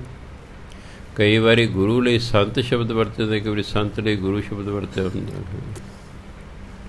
ਵੀ ਕੋਈ ਹੈ ਗੁਰੂ ਜਿਹੜਾ ਮੈਨੂੰ ਪਰਮਾਤਮਾ ਨੇੜੇ ਹੀ ਮਿਲਾ ਦੇਵੇ। ਸੇਵਾ ਕਰੋ ਦਾਸ ਦਾਸਨ ਕੀ, ਜਿਹੜੇ ਗੁਰੂ ਦੇ ਦਾਸ ਨੇ, ਸੰਤ ਦੇ ਦਾਸ ਨੇ, ਉਹਨਾਂ ਦੀ ਮੈਂ ਸੇਵਾ ਕਰਾਂਗੀ। ਅਨੇਕ ਭਾਂਤ ਤਿਸ ਕਰੋ ਨਿਹੋਰਾ, ਅਤੇ ਸੰਤ ਨੂੰ ਮੈਂ ਕਈ ਤਰੀਕੇ ਨਾਲ ਤਰਲੇ ਕੱਢਾਂਗੀ। ਨਿਹੋਰਾ ਹੁੰਦਾ ਤਰਲੇ ਕੱਢਣਾ, ਵੀ ਮੈਨੂੰ ਮਿਲਾ ਦਿਓ ਜੀ ਰੱਬ ਨਾਲ, ਮੈਨੂੰ ਜੀ ਮਿਲਾ ਦਿਓ ਜੀ, ਜੀ ਮੈਨੂੰ ਮਿਲਾ ਦਿਓ ਜੀ। ਕਹੀ ਜਾਣ ਵਾਰੀ ਵਾਰੀ। ਉਹ ਮਿਲਾਉਣ ਵਾਲਾ ਵੇਖ ਰਿਹਾ ਹੈ ਵੀ ਇਹ ਕਿੱਥੋਂ ਬੋਲ ਰਿਹਾ ਹੈ, ਉੱਤੋਂ ਉੱਤੋਂ ਬੋਲ ਰਿਹਾ ਕਿ ਦਿਲੋਂ ਬੋਲ ਰਿਹਾ ਹੈ। ਉਹਦੇ ਲਫ਼ਜ਼ਾਂ ਤੋਂ ਪਤਾ ਲੱਗ ਜਾਂਦਾ ਵੀ ਉੱਤੋਂ ਉੱਤੋਂ ਬੋਲ ਰਿਹਾ ਹੈ। ਹੁਣ ਜਿਵੇਂ ਬੀਬੀਆਂ ਨੇ ਇਹ ਦੋ ਤਰੀਕੇ ਨਾਲ ਰੋਂਦੀਆਂ, ਇੱਕ ਹੁੰਦੇ ਕਰੋਕੋਡਾਈਲ ਟੀਅਰਸ, ਮਗਰਮੱਛ ਦੇ ਹੰਝੂ, ਆਪਣਾ ਫਾਇਦਾ ਉਠਾਉਣ ਲਈ ਬਸ ਰੋਣ ਲੱਗ ਜਾਣ। ਇੱਕ ਵਾਕਈ ਸੱਚੀ ਦੁੱਖ ਹੈ। ਸਾਡੇ ਬੀਬੀਆਂ ਕੀ ਕਰਦੇ ਸੀ ਸਕੂਲ 'ਚ? ਪ੍ਰਿੰਸੀਪਲ ਚਲੇ ਜਾਣਾ। ਬੀਬੀਆਂ ਜੇ ਬੰਦਾ ਪ੍ਰਿੰਸੀਪਲ ਬੜੀ ਖੁਸ਼ ਰਹਿੰਦੀਆਂ ਨੇ, ਜਦੋਂ ਮੈਡਮ ਪ੍ਰਿੰਸੀਪਲ ਆ ਜਾਂਦੇ ਫਿਰ ਕਹਿੰਦੇ ਲੈ ਸਿਆਪਾ ਖੜਾ ਹੋ ਗਿਆ, ਹੁਣ ਨਹੀਂ ਸਾਡੀ ਗੱਲ ਮੰਨੀ। ਕੀ ਕਰਨਾ, ਜਾ ਕੇ ਰੋਣ ਲੱਗ ਜਾਣਾ ਜੀ ਉਹ ਮੇਰਾ ਮੁੰਡਾ ਬਿਮਾਰ ਹੈ, ਜੀ ਮੈਂ ਬੜਾ ਦੁਖੀ ਹਾਂ ਜੀ, ਫਲਾਣਾ ਜੀ। ਉਹਨੇ ਫਰਲੋ 'ਤੇ ਭੇਜ ਦੇਣਾ, ਚੰਗਾ ਭਾਈ ਚਲੇ ਜਾਓ, ਛੁੱਟੀ ਲੈ। ਛੁੱਟੀ ਨੂੰ ਤਾਂ ਕੋਈ ਨਾ ਨਹੀਂ ਕਰਦੇ, ਗੱਲ ਤਾਂ ਫਰਲੋ ਦੀ ਹੁੰਦੀ ਹੈ ਵੀ ਬਿਨਾਂ ਛੁੱਟੀ ਲੈ ਹੋਏ ਉਂਝ ਹੀ ਜਾਣਾ ਹੈ। ਬਾਹਰ ਆ ਕੇ ਸਟਾਫ ਰੂਮ 'ਚ ਆ ਕੇ ਉਹਨੇ ਤਾੜੀ ਮਾਰਨੀ, ਮੈਂ ਦੇਖ ਪ੍ਰਿੰਸੀਪਲ ਨੂੰ ਬੇਵਕੂਫ ਬਣਾ ਕੇ ਇੱਕ ਦਿਨ ਮੈਂ ਪ੍ਰਿੰਸੀਪਲ ਕੋਲ ਚਲੇ ਗਿਆ। ਮੈਂ ਜੀ ਇਹ ਤੁਹਾਡੇ ਕੋਲ ਨਾ ਇਹ ਮਗਰਮੱਛ ਦੇ ਹੰਝੂ ਵਗਾਉਂਦੀਆਂ ਨੇ, ਇਹਨਾਂ ਕੋਈ ਤਕਲੀਫ ਨਹੀਂ, ਇਹ ਸਟਾਫ ਨੂੰ ਜਾ ਕੇ ਤਾੜੀਆਂ ਵਜਾਉਂਦੀਆਂ ਨੇ ਵੀ ਹਾਂ ਅਸੀਂ ਪ੍ਰਿੰਸੀਪਲ ਨੂੰ ਬੇਵਕੂਫ ਬਣਾਇਆ, ਛੁੱਟੀ ਲੈ। ਕਹਿੰਦਾ ਅੱਛਾ ਹੁਣ ਜਿਹੜਾ ਆਵੇ ਦਿਓ ਜੀ ਅਤੇ ਅੱਧੀ ਛੁੱਟੀ ਲਿਖ ਕੇ ਜਾਓ। ਫਿਰ ਕੌਣ ਜਾਂਦਾ? 4-5 ਜਿਹੜਾ ਵੀ ਛੁੱਟੀ ਲੈਣ ਆਵੇ ਨਾ, ਜੋ ਹਾਂ ਕੋਈ ਨਹੀਂ, ਜੇ ਤੁਹਾਡਾ ਬੱਚਾ ਬਿਮਾਰ ਹੈ, ਬੜਾ ਅਫਸੋਸ ਹੈ ਜੀ, ਹੈ ਆਹ ਛੁੱਟੀ ਦੇ ਜਾਓ ਜੀ, ਅੱਧੇ ਦਿਨ ਦੀ ਛੁੱਟੀ ਦੇ ਜਾਓ, ਜਾ ਸਕਦੇ ਹੋ ਤੁਸੀਂ। ਬਸ ਫਿਰ ਕਰੋਕੋਡਾਈਲ ਟੀਅਰ ਪਤਾ ਨਹੀਂ ਕਿੱਧਰ ਨੂੰ ਗਏ। ਸੋ ਪਰਮਾਤਮਾ ਦੇ ਗੁਰੂ ਵੇਖ ਲੈਂਦੇ ਨੇ ਵੀ ਇਹ ਮਗਰਮੱਛ ਦੇ ਹੰਝੂ ਵਗਾ ਰਿਹਾ ਹੈ ਕਿ ਸੱਚੀ ਹੋਈ ਤਰਲਾ ਕਰ ਰਿਹਾ ਹੈ। ਉਹ ਤਾਂ ਜਾਣੀ ਜਾਣ ਹੁੰਦੇ ਨੇ। ਕਿਤੇ ਤੁਸੀਂ ਵੀ ਹੈ ਸੱਚੇ ਪਾਤਸ਼ਾਹ ਪਿਲ ਪੈ ਹੈ ਸੱਚੇ ਪਾ ਅਤੇ ਵਿੱਚੋਂ ਕਹਿ ਮਿਲਾ ਮੈਨੂੰ ਕਿੰਨੇ ਮਿਲਣਾ, ਅਤੇ ਮਨ ਤੁਹਾਡਾ ਕਹਿ ਮੈਨੂੰ ਕਿੰਨੇ ਮਿਲਣਾ, ਫਿਰ ਨਹੀਂ ਮਿਲਦਾ ਕਿ ਵਿਸ਼ਵਾਸ ਡੋਲ ਗਿਆ ਹੈ। ਵਿਸ਼ਵਾਸ ਡੋਲ ਗਿਆ ਹੈ। ਵਿਸ਼ਵਾਸ ਹੋਣਾ ਚਾਹੀਦਾ ਕਿ ਮੈਂ ਸਿਮਰਨ ਕਰ ਰਿਹਾ ਹਾਂ, ਕਰ ਰਹੀ ਹਾਂ, ਮੈਂ ਬੇਨਤੀ ਕਰ ਰਹੀ। ਕਦੇ ਤਾਂ ਸੁਣੇਗਾ, ਕभी ਨਾ ਕभी ਕੋਈ ਨਾ ਕੋਈ ਤਾਂ ਆਏਗਾ, ਕਦੇ ਤਾਂ ਆਏਗਾ। ਬੇਨਤੀ ਕਰਦੇ ਰਹੀਦਾ, ਕਰਦੇ ਰਹੀਦਾ, ਕਰਦੇ ਰਹੀਦਾ।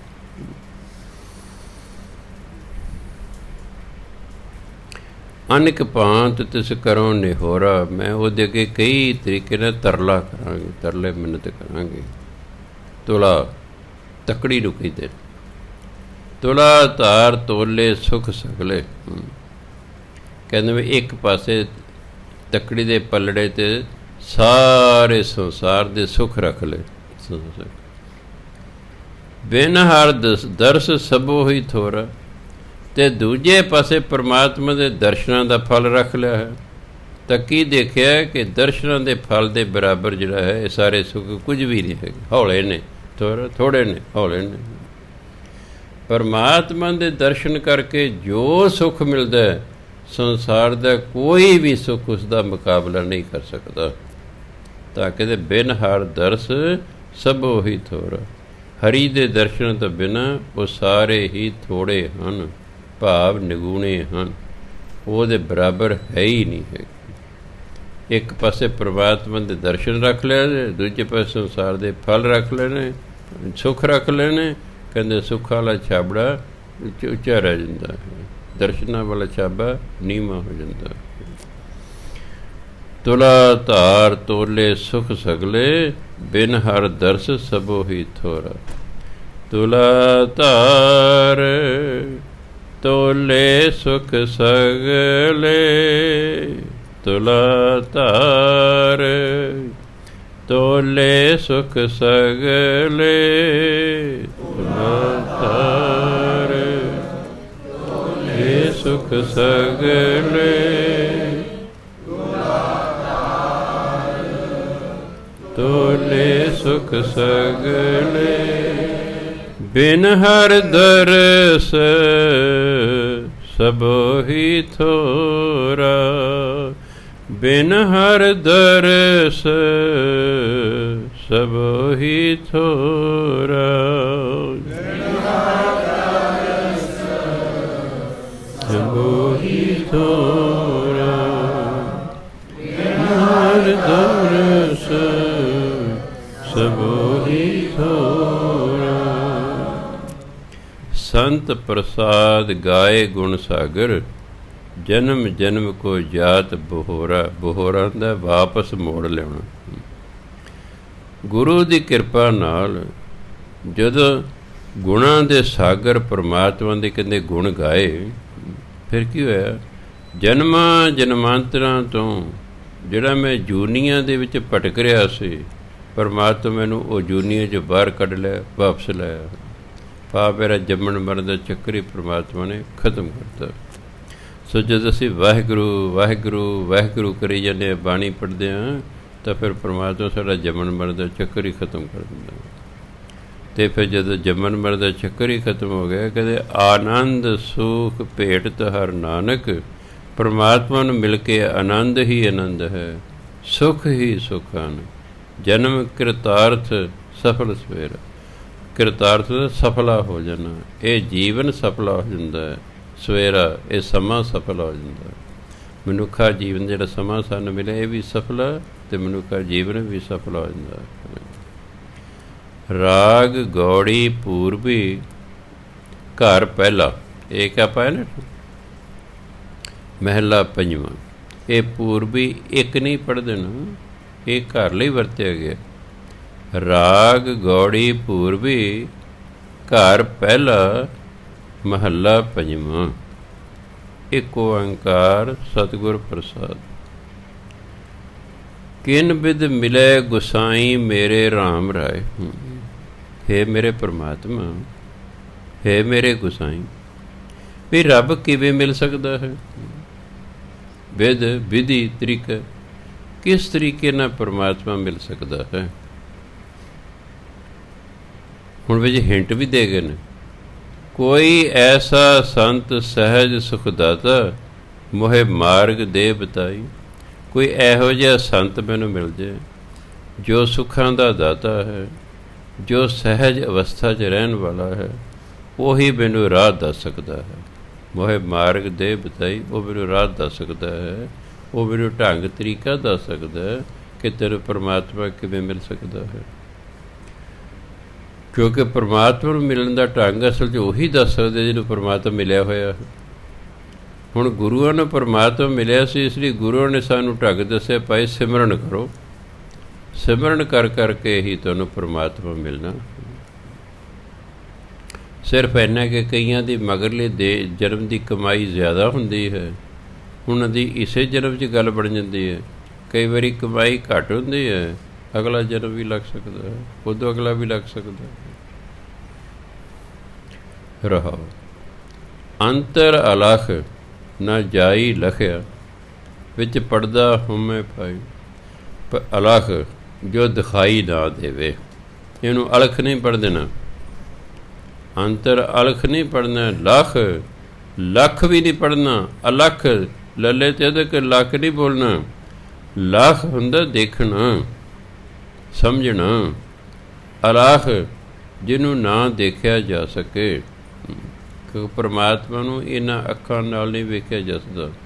ਸੇ ਅਖੜੀਆਂ ਬਿਆਨ ਜਿਹਨੇ ਡਿਸੰਦੋ ਮਾਪਰੇ, ਜਿਹਨਾਂ ਉਹ ਹੋਰ ਅੱਖਾਂ ਨੇ ਜਿਹੜੇ ਮੇਰੇ ਪਿਆਰੇ ਨੂੰ ਵੇਖਦੀਆਂ ਨੇ। ਉਹ ਅੰਦਰਲੀਆਂ, ਉਹਨੂੰ ਕਹਿੰਦੇ ਦਿਵ ਦ੍ਰਿਸ਼ਟੀ। ਅੰਦਰਲੀਆਂ ਜਦੋਂ ਅੱਖਾਂ ਖੁੱਲ੍ਹਦੀਆਂ ਨੇ ਨਾ, ਇੱਥੇ ਬੈਠੇ ਤੁਸੀਂ ਅਮਰੀਕਾ ਕੈਨੇਡਾ 'ਚ ਆਪਣੇ ਰਿਸ਼ਤੇਦਾਰ ਨੂੰ ਵੇਖ ਸਕਦੇ ਹੋ ਕਿ ਉਹ ਕੀ ਕਰ ਰਿਹਾ ਹੈ, ਜੋ ਦਿਵ ਦ੍ਰਿਸ਼ਟੀ ਖੁੱਲ੍ਹਦੀ ਹੈ। ਜੋ ਮੇਰੇ ਕੋਲ ਇੱਕ ਵਾਰੀ ਇੱਕ ਦਿਵ ਦ੍ਰਿਸ਼ਟੀ ਖੁੱਲ੍ਹੀ ਵਾਲਾ ਮੁੰਡਾ ਬੈਠਾ, ਇੱਕ ਮਾਈ ਆ ਗਈ, ਕਹਿੰ ਜੀ ਮੇਰਾ ਮੁੰਡਾ ਫਲਾਣੇ ਦੇਸ਼ 'ਚ ਗਿਆ ਹੋਇਆ ਹੈ। 6 ਮਹੀਨੇ ਉਹਦੇ ਟੈਲੀਫੋਨ ਆਉਂਦੇ ਰਹੇ, ਹੁਣ ਮਹੀਨਾ ਹੋ ਗਿਆ ਕੋਈ ਟੈਲੀਫੋਨ ਨਹੀਂ ਉਸਦਾ ਆ ਰਿਹਾ, ਉਹਦਾ ਕੋਈ ਟੈਲੀਫੋਨ ਨਹੀਂ ਆ ਰਿਹਾ। ਸਾਨੂੰ ਕਿਸੇ ਉਹਦੇ ਦੋਸਤ ਦੇ ਕਿਸੇ ਦਾ ਨੰਬਰ ਵੀ ਨਹੀਂ ਪਤਾ, ਵੀ ਜਿਹੜਾ ਅਸੀਂ ਪੁੱਛ ਲਈਏ ਕਿਸੇ ਨੂੰ ਕਿ ਭਾਈ ਸਾਡਾ ਮੁੰਡਾ ਜਿਉਂਦਾ ਕੀ ਹੋ ਗਿਆ। ਉਹ ਕੋਲ ਹੀ ਬੈਠਾ ਸੀ, ਕਹਿੰਦੇ ਮਾਤਾ ਜੀ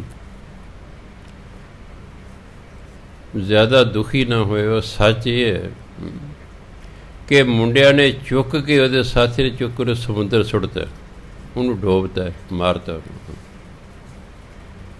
ਉਹਨੇ ਦੇਖੇ ਵੀ ਇਹ ਐਂ ਚੱਕਿਆ ਹੋਇਆ, ਐਂ ਚੱਕਿਆ, ਇਹ ਉਹਨੂੰ ਇਹ ਆਹ ਸਮੁੰਦਰ ਸੁੱਟ ਰਿਹਾ। ਕਹਿ ਜੀ ਉਹਦੇ ਸਾਥੀਆਂ ਨੇ ਨਾ ਉਹਨੂੰ ਸਮੁੰਦਰ ਸੁੱਟਤਾ, ਤੁਹਾਡਾ ਲੜਕਾ ਮਰ ਚੁੱਕਾ ਹੈ, ਇਸ ਲਈ ਉਹ ਟੈਲੀਫੋਨ ਦਾ ਨਹੀਂ ਆਵੇਗਾ। ਇਹਨੂੰ ਕਹਿੰਦੇ ਦਿਵਦ੍ਰਿਸ਼ਟੀ ਖੁੱਲ੍ਹ। ਕਿੱਥੇ ਹੋਇਆ, ਕਿਵੇਂ ਹੋਇਆ, ਉਹ ਸਾਰਾ ਨੂੰ ਦ੍ਰਿਸ਼ ਦਿਸਣ ਲੱਗ ਜਾਂਦਾ। ਅੰਤਰ ਅਲਖ ਨਾ ਜਾਈ ਲਖਿਆ। ਪਰਮਾਤਮਾ ਹੈ ਤੇ ਅੰਦਰ ਹੀ, ਪਰ ਉਹ ਇਹਨਾਂ ਅੱਖਾਂ ਨਾਲ ਦਿਸਦਾ ਨਹੀਂ, ਨਾ ਜਾਈ ਲਖਿਆ, ਉਹ ਦੇਖਿਆ ਨਹੀਂ ਜਾ ਸਕਦਾ। ਕਿਉਂ ਨਹੀਂ ਵੇਖਿਆ ਜਾ ਸਕਦਾ? ਵਿੱਚ ਪੜਦਾ ਹਉਮੈ ਪਾਏ, ਕਿਉਂਕਿ ਸਾਡੇ ਤੇ ਪਰਮਾਤਮਾ 'ਚ ਹਉਮੈ ਦਾ ਪੜਦਾ ਹੈ। ਭੰਬੀਰੀ ਕੇ ਪਾਤ ਪਰਦੋ, ਜਿਵੇਂ ਭੰਬੀਰੀ ਦਾ ਖੰਭ ਦਾ ਬੜਾ ਬਰੀਕ, ਇਹਦਾ ਬਰੀਕ ਪੜਦਾ ਸਾਡੇ ਵਿੱਚ। ਇੱਕ ਪਾਸੇ ਪਰਮਾਤਮਾ ਬੈਠਾ, ਇੱਕ ਪਾਸੇ ਅਸੀਂ ਬੈਠੇ ਹਾਂ। ਵਿੱਚ ਪੜਦਾ ਹੋਣ ਕਰਕੇ ਸਾਨੂੰ ਪਤਾ ਹੀ ਨਹੀਂ ਪਰਮਾਤਮਾ ਦੂਜੇ ਪਾਸੇ ਬੈਠਾ, ਕੁਝ ਨੇ ਗੱਲਬਾਤ ਕਰ ਲਈ ਨਾ, ਕਿਉਂਕਿ ਵਿੱਚ ਹਉਮੈ ਦਾ ਪੜਦਾ ਹੈ, ਵਿੱਚ ਮੈਂ ਦਾ ਪੜਦਾ ਹੈ। ਇਸ ਕਰਕੇ ਉਹ ਦਿਸਦਾ ਨਹੀਂ। ਮਾਇਆ ਮੋਹ ਸਭੋ ਜਗ ਸੋਇਆ, ਇਹ ਭਰਮ ਕਹੋ ਕਿਉਂ ਜਾਈ। ਸਾਰਾ ਸੰਸਾਰ ਮਾਇਆ ਦੇ ਮੋਹ 'ਚ ਸੁੱਤਾ ਹੋਇਆ ਹੈ। ਦੱਸੇ ਭਰਮ ਕਿਵੇਂ ਜਾਵੇਗਾ, ਕਿਉਂ ਮੈਨੇ, ਕਿਸ ਤਰ੍ਹਾਂ? ਇਹ ਭਰਮ ਜਿਹੜਾ ਹੈ ਇਹ ਕਿਸ ਤਰ੍ਹਾਂ ਜਾਏਗਾ? ਸਾਰਾ ਸੰਸਾਰ ਮਾਇਆ ਦੇ ਮੋਹ 'ਚ ਸੁੱਤਾ ਪਿਆ ਹੈ। ਏਕਾ ਸੰਗਤ ਇੱਕ ਤੇ ਗ੍ਰਹਿ ਬਸਤੇ। ਦੇਖੋ ਦੋਨੋਂ ਰਹਿ ਰਹੇ ਇੱਕੋ ਥਾਂ, ਸਾਡੇ ਅੰਦਰ ਹੀ ਪਰਮਾਤਮਾ ਹੈ ਤੇ ਸਾਡੇ ਅੰਦਰ ਹੀ ਮੈਂ ਹਾਂ, ਅੰਦਰ ਹੀ ਹੁੰਦਾ। ਸਾਡੀ ਆਤਮਾ ਵੀ ਅੰਦਰ ਹੀ ਹੈ ਤੇ ਪਰਮਾਤਮਾ ਵੀ ਅੰਦਰ ਹੀ ਹੈ। ਇੱਕ ਤੇ ਗ੍ਰਹਿ ਬਸਤੇ, ਇੱਕੋ ਘਰ 'ਚ ਵਸ ਰਹੇ ਨੇ, ਇੱਕੋ ਸਰੀਰ ਦੇ ਵਿੱਚ ਵਸ ਰਹੇ ਨੇ। ਮਿਲ ਬਾਤ ਨਾ ਕਰਤੇ ਭਾਈ, ਪਰ ਦੋਨੋਂ ਮਿਲ ਕੇ ਗੱਲਬਾਤ ਨਹੀਂ ਕਰਦੇ ਹੈਗੇ, ਇਕੱਠੇ ਹੀ ਰਹਿ ਰਹੇ ਨੇ, ਇੱਕੋ ਹੀ ਘਰ 'ਚ ਰਹਿ ਰਹੇ ਨੇ, ਪਰ ਕਹਿੰਦੇ ਰਲ ਕੇ ਗੱਲ ਨਹੀਂ ਕਰਦੇ। ਕਿਉਂ? ਇੱਕ ਦੂਜੇ ਨੂੰ ਦਿਸ ਨਹੀਂ ਰਹੇ। ਪਰਮਾਤਮਾ ਨੂੰ ਤੇ ਆਤਮਾ ਦਿਸ ਰਹੇ, ਆਤਮਾ ਨੂੰ ਪਰਮਾਤਮਾ ਨਹੀਂ ਦਿਸ ਰਿਹਾ, ਇਸ ਲਈ ਗੱਲਬਾਤ ਹੁੰਦੀ ਕੋਈ ਨਹੀਂ। ਮੰਨ ਲਓ ਮੇਰੇ ਕੋਲ ਕੋਈ ਹੋਰ ਬੰਦਾ ਬੈਠਾ, ਮੈਨੂੰ ਉਹ ਦਿਸ ਹੀ ਨਹੀਂ ਰਿਹਾ ਅਤੇ ਮੈਂ ਉਹਦੇ ਨਾਲ ਕੀ ਗੱਲ ਕਰਾਂ? ਕੋਈ ਮੈਨੂੰ ਦਿਸੇ ਤਾਂ ਉਹਦੇ ਗੱਲ, ਭਾਈ ਤੂੰ ਕਿੱਥੋਂ ਆਏ, ਕਿਵੇਂ ਆਏ, ਕੀ ਗੱਲ ਹੈ? ਮੈਨੂੰ ਦਿਸ ਹੀ ਨਹੀਂ ਰਿਹਾ। ਸਾਨੂੰ ਪਰਮਾਤਮਾ ਦਿਸ ਹੀ ਨਹੀਂ ਰਿਹਾ, ਇਸ ਲਈ ਕੋਲ ਹੁੰਦਿਆਂ ਹੋਇਆਂ ਵੀ, ਇਕੱਠੇ ਰਹਿੰਦੇ ਹੋਏ ਵੀ ਅਸੀਂ ਉਹਦੇ ਨਾਲ ਕੋਈ ਗੱਲ ਨਹੀਂ ਕਰ ਸਕਦੇ। ਜਿਵੇਂ ਸਾਡੇ ਰਿਸ਼ਤੇਦਾਰ 20-25 ਸਾਲ ਪਹਿਲਾਂ ਅਮਰੀਕਾ ਚਲੇ ਗਏ। ਇੱਕੋ ਕੰਮ ਘਰ 'ਚ 3 ਜੀਅ ਰਹੇ, 2 ਭਰਾ 1 ਭੈਣ। ਇੱਕ ਆਉਂਦਾ ਦੂਜਾ ਚਲਿਆ ਜਾਂਦਾ, ਦੂਜਾ ਆਉਂਦਾ ਤੀਜਾ ਚਲਿਆ ਜਾਂਦਾ ਹੈ। ਸ਼ੁੱਕਰਵਾਰ ਨੂੰ ਇੱਕ ਬਿਮਾਰ ਹੋ ਗਿਆ, ਉਹ ਹਸਪਤਾਲ ਦਾਖਲ ਹੋ ਗਿਆ। ਬਾਕੀ ਦੋਨਾਂ ਨੂੰ ਕੋਈ ਪਤਾ ਨਹੀਂ ਵੀ ਸਾਡਾ ਭਰਾ ਹਸਪਤਾਲ ਦਾਖਲ ਹੈ। ਸ਼ੁੱਕਰਵਾਰ ਲੰਘ ਗਿਆ, ਸ਼ਨੀਵਾਰ ਲੰਘ ਗਿਆ, ਉਦੋਂ ਮੋਬਾਈਲ ਹੁੰਦੇ ਨਹੀਂ ਸੀ। ਐਤਵਾਰ ਨੂੰ ਸਾਰੇ ਇਕੱਠੇ ਹੁੰਦੇ ਸੀ, ਘਰ ਛੁੱਟੀ ਸੀ। ਐਤਵਾਰ ਨੂੰ ਉਹਨੇ ਹਸਪਤਾਲਾਂ ਨੂੰ ਕਿਹਾ ਵੀ ਇਹਨੇ ਨੰਬਰ 'ਤੇ ਟੈਲੀਫੋਨ ਕਰੋ, ਅੱਜ ਮੇਰੇ ਭੈਣ ਭਰਾ ਘਰ ਹੋਣਗੇ। ਉਹਨਾਂ ਨੇ ਕਿਹਾ ਕਿ ਤੁਹਾਡਾ ਜਿਹੜਾ ਹੈ ਇਸ ਨਾਮ ਦਾ ਬੰਦਾ ਹਸਪਤਾਲ ਦਾਖਲ ਹੈ।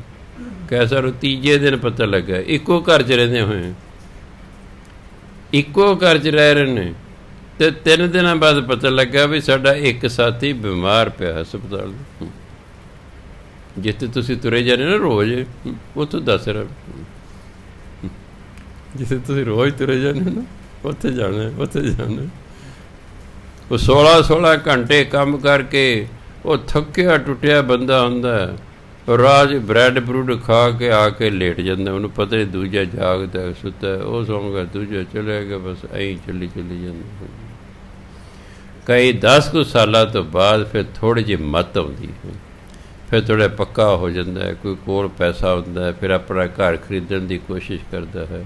ਇੱਥੋਂ ਕੋਠੀ ਛੱਡ ਕੇ ਗਿਆ ਹੋਇਆ, ਉੱਥੇ ਖਰੀਦਦਾ ਫਿਰਦਾ ਹੈ ਨਾ। ਅਸੀਂ ਵੀ ਅਜੀਬ ਲੋਕ ਹਾਂ, ਇੱਥੇ ਕੋਠੀ ਛੱਡ ਕੇ ਦੂਜੇ ਥਾਂ 'ਤੇ ਜਾ ਕੇ ਖਰੀਦਦੇ ਫਿਰਦੇ ਹਾਂ। ਚਲੋ ਇਹ ਐਂ ਚੱਲੂਗਾ, ਵੇਖ ਮਰਦਾਨਿਆ ਰੰਗ ਕਰਦਾ। ਸੋ ਗੁਰੂ ਮਹਾਰਾਜ ਕਹਿੰਦੇ ਇੱਕੋ ਹੀ ਸੰਗਤ ਹੈ, ਇੱਕੋ ਘਰ 'ਚ ਹੀ ਰਹਿ ਰਹੇ ਨੇ, ਪਰ ਰਲ ਕੇ ਗੱਲਬਾਤ ਹੀ ਨਹੀਂ ਕਰਦੇ। ਏਕ ਬਸਤ ਬਿਨ ਪੰਚ ਦੁਹੇਲੇ, ਬਸਤ ਅਤੇ ਨਾਮ ਤਪਾਵੇ। ਨਾਮ ਰੂਪੀ ਪਦਾਰਥ ਤੋਂ ਬਿਨਾਂ ਇਹ ਸਾਡੇ 5 ਇੰਦਰੇ, ਅੱਖਾਂ, ਕੰਨ, ਨੱਕ, ਮੂੰਹ, ਹੱਥ, ਇਹ ਸਾਡੇ ਜਿਹੜੇ 5 ਇੰਦਰੇ ਨੇ ਇਹ ਦੁਖੀ ਰਹਿੰਦੇ ਨੇ। ਦੁਹੇਲੇ ਬਣੇ ਦੁਖੀ, ਸੁਹੇਲੇ ਬਣੇ ਸੁਖੀ। ਇਹ 5 ਇੰਦਰੀਆਂ ਦੁਖੀ ਰਹਿੰਦੀਆਂ ਨੇ। ਉਹ ਬਸਤ ਅਗੋਚਰ ਠਾਈ, ਅਤੇ ਜਿਹੜੀ ਨਾਮ ਰੂਪੀ ਵਸਤੂ ਹੈ ਉਹ ਐਸੀ ਥਾਂ 'ਤੇ ਹੈ ਜਿੱਥੇ ਸਾਡੀ ਪਹੁੰਚ ਨਹੀਂ ਹੈ, ਜਿੱਥੇ ਸਾਡੀ ਪਹੁੰਚ ਨਹੀਂ ਹੈ। ਉਹ ਕਿੱਥੇ ਹੈ? ਜਿਸ ਕਾ ਗ੍ਰਹਿ 3 ਦੀਆ ਤਾਲਾ, ਕੁੰਜੀ ਗੁਰਸੋਂ ਪਾਈ। ਕਿ ਜਿਹਦੇ ਘਰ ਹੈ, ਜਿਹਦੇ ਸਰੀਰ ਹੈ, ਉਹਨੇ ਕੀ ਕੀਤਾ? ਇਹ ਨਾਮ ਰੂਪੀ ਵਸਤੂ ਸਾਡਾ ਜਿਹੜਾ ਸਿਰ ਹੈ ਨਾ ਉਹਦੇ ਵਿੱਚ ਰੱਖ। ਨਾਮ ਰੂਪੀ ਵਸਤੂ ਐਸੀ ਥਾਂ 'ਤੇ ਰੱਖਦੀ, ਬਾਹਰੋਂ ਲਾਤਾ ਜਿੰਦਰਾ ਵੀ ਤੇ ਬੜੇ ਕੋਈ ਨਾ, ਬੜੇ ਕੋਈ ਨਾ। ਅਤੇ ਜਿਹੜੀ ਕੁੰਜੀ ਸੀ ਉਹ ਗੁਰੂ ਨੂੰ ਦੇਤੀ ਵੀ ਲੈ ਵੀ ਜੇ ਲੋੜ ਪਈ ਤੂੰ ਖੋਲ੍ਹ ਸਕਦੇ, ਬਾਕੀ ਤਾਂ ਮੇਰਾ ਜਿੰਦਰਾ ਖੁੱਲ੍ਹਣਾ ਨਹੀਂ। ਤਾਂ ਸਾਨੂੰ ਪਰਮਾਤਮਾ ਤੱਕ ਪਹੁੰਚਣ ਲਈ परमात्मा बैठा दसम द्वार च, उन्हें अपने आप नूं कर लिया अंदर बंद, बाहरों लाता जिंदरा, चाबी दित्ती गुरु नूं कि लै भाई तू ये जिंदरा खोल के आप भी दर्शन कर सकदा, दूजिਆਂ ਨੂੰ भी करा सकदा, बाकी तो जिंदरा नहीं खुलेगा।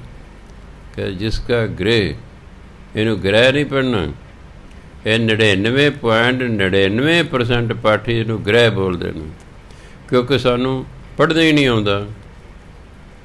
समस्या तो आ है, गुरुमुखी जी लिखा होया है, कोई अरबी फारसी का लिखा नहीं, सानू पढ़ना नहीं आता। सानू पंजाबी च लिखिया होए नहीं पढ़ना आते, कमाल की गल है। आखिर का पाठी ने, कीर्तनीय ने, कथाकार ने पढ़े लिखे ने ना, लिखिया होए ही नहीं पढ़ना आता। भी गग्गे नूं सैरी लगी पैर चढ़ा रहा है, हाँ है इनू की पढ़ोगे जी। उन्होंने पता ही नहीं कि जी गग्गे नूं सैरी है, पैर जरा रा रहा है वो ना बोलेगी। गग्गा रारे नूं सैरी, हाँ की बन गया ग्रे, की बन गया ग्रे, बोलणगे ग्रह, बोलणगे ग्रह। उन्होंने पता ही नहीं ग्रह का हो अर्थ है, ग्रे का हो अर्थ है। ग्रे तो हिंदी का शब्द है, जिस मैं घर ग्रे तो बड़े गृहस्थी, फलाना बंदा गृहस्थी है जी, जिहड़ा घर बार वाला व्याह व्याह रहा है। ग्रह तो मंगल ग्रह, धरती जिहड़ी है ये शनि ग्रह, बुध ग्रह, ये ग्रह ने, 9 ग्रह ने, 9 ग्रह ने। वो नहीं ग्रह, ये गृह है। गृह ये हिंदी का शब्द है, इसका मतलब घर है। जिसका गृह, जिसका घर है, 3 दिया ताला, उन लाता जिंदरा, कुंजी गुर सौंपाई, तो कुंजी गुरु ने सौंप दी भी हाल पाई। अनेको पाप करे नहीं पावे, जिन्ना मर्जी जोर ला ले वो कुंजी नहीं मिलती उसनों। बिन सतगुर शरनाई, जिन्ना चਿਰ गुरु की शरण च नहीं जाता उन्होंने कुंजी नहीं मिलती। जिन्ना चਿਰ कुंजी नहीं मिलती वो जिंदरा नहीं खुलता, जिन्ना चਿਰ जिंदरा नहीं खुलता उन्होंने दर्शन नहीं होंगे। भाव कहने का मतलब है कि गुरु महाराज ने ही सानू परमात्मा नाल मिलाउणा है। सो जिहदी भी इच्छा परमात्मा नूं मिलण दी होवे, उन्होंने फिर गुरु दे कोल जाना पैना, उहदी शरण च जाना पैना, फिर उन्हां नूं तरस आ जाएगा, फिर वो साडी सहायता करनगे, साडे ते नाम जपवाउणगे, साडी अवस्था उच्ची करनगे, ते फिर किसी वेले खुश होकर सानू परमात्मा दे दर्शन करा देंगे। सत्कारयोग समा हो गया। वाहिगुरु जी का खालसा, वाहिगुरु जी की फतेह। हाँ जी, सत्कारयोग साध संगत जी, शुक्रवार नूं 6 अखंड पाठ शुरू होने हैं। ये सारे अखंड पाठ जिहड़े भट्टां दे सवैये ने, 11 भट्टां दी बाणी श्री गुरु ग्रंथ दर्ज है। वो 11 भट्टां की याद विच ये जिहड़े अखंड पाठ शुक्रवार में शुरू हो रहे हैं। सो सारे पाठियों ने ख्याल रखना है कि शुक्रवार को अखंड पाठ शुरू हो जाना है। अपनी अपनी ड्यूटियां ते वेले सिर पहुँचने की कृपालता करनी। दूजी पाठियों को मेरी बेनती है कि बहुत समा पहला उन्होंने साढ़े कोले अपने टैलीफोन नंबर लिखाए सन, मगर वो बदल लेंदे ने। असी जो टैलीफोन करते हैं भाई तू ड्यूटी ते नहीं आया, वो नंबर ही नहीं होंदा, उन्हें अपने नंबर बदल लेने। असी ना बाहर लिस्ट ला देंगे इसे कंध ते, कंध ते लिस्ट ला दें, जां जिहड़ा बोर्ड है उस ते लिस्ट ला देंगे असी। तुसी अपना अपना वेख लेना पढ़ के भी मेरा नंबर ठीक है अगे लिखा तो ठीक है, जे नहीं लिखा असी पैन भी उत्थे रख देंगे। तुसी अपना जिहड़ा टैलीफोन नंबर उत्थे लिखना है, ਤਾਂ ਜੋ ਸਾਡੇ ਕੋਲੇ ठीक इनफॉर्मेशन ਤੁਹਾਡੀ ਹੋਵੇ। क्योंकि लोग सिम बदलते रहते हैं, नंबर बदलते रहते हैं, सानू दसते नहीं है, इसलिए साढ़े लिए फिर औखा हो जाता है। सो एक तो ड्यूटियां के वेले सिर पहुँचना है, एक सानू टैलीफोन नंबर अपने जो करैक्ट करके देने। वाहिगुरू जी का खालसा।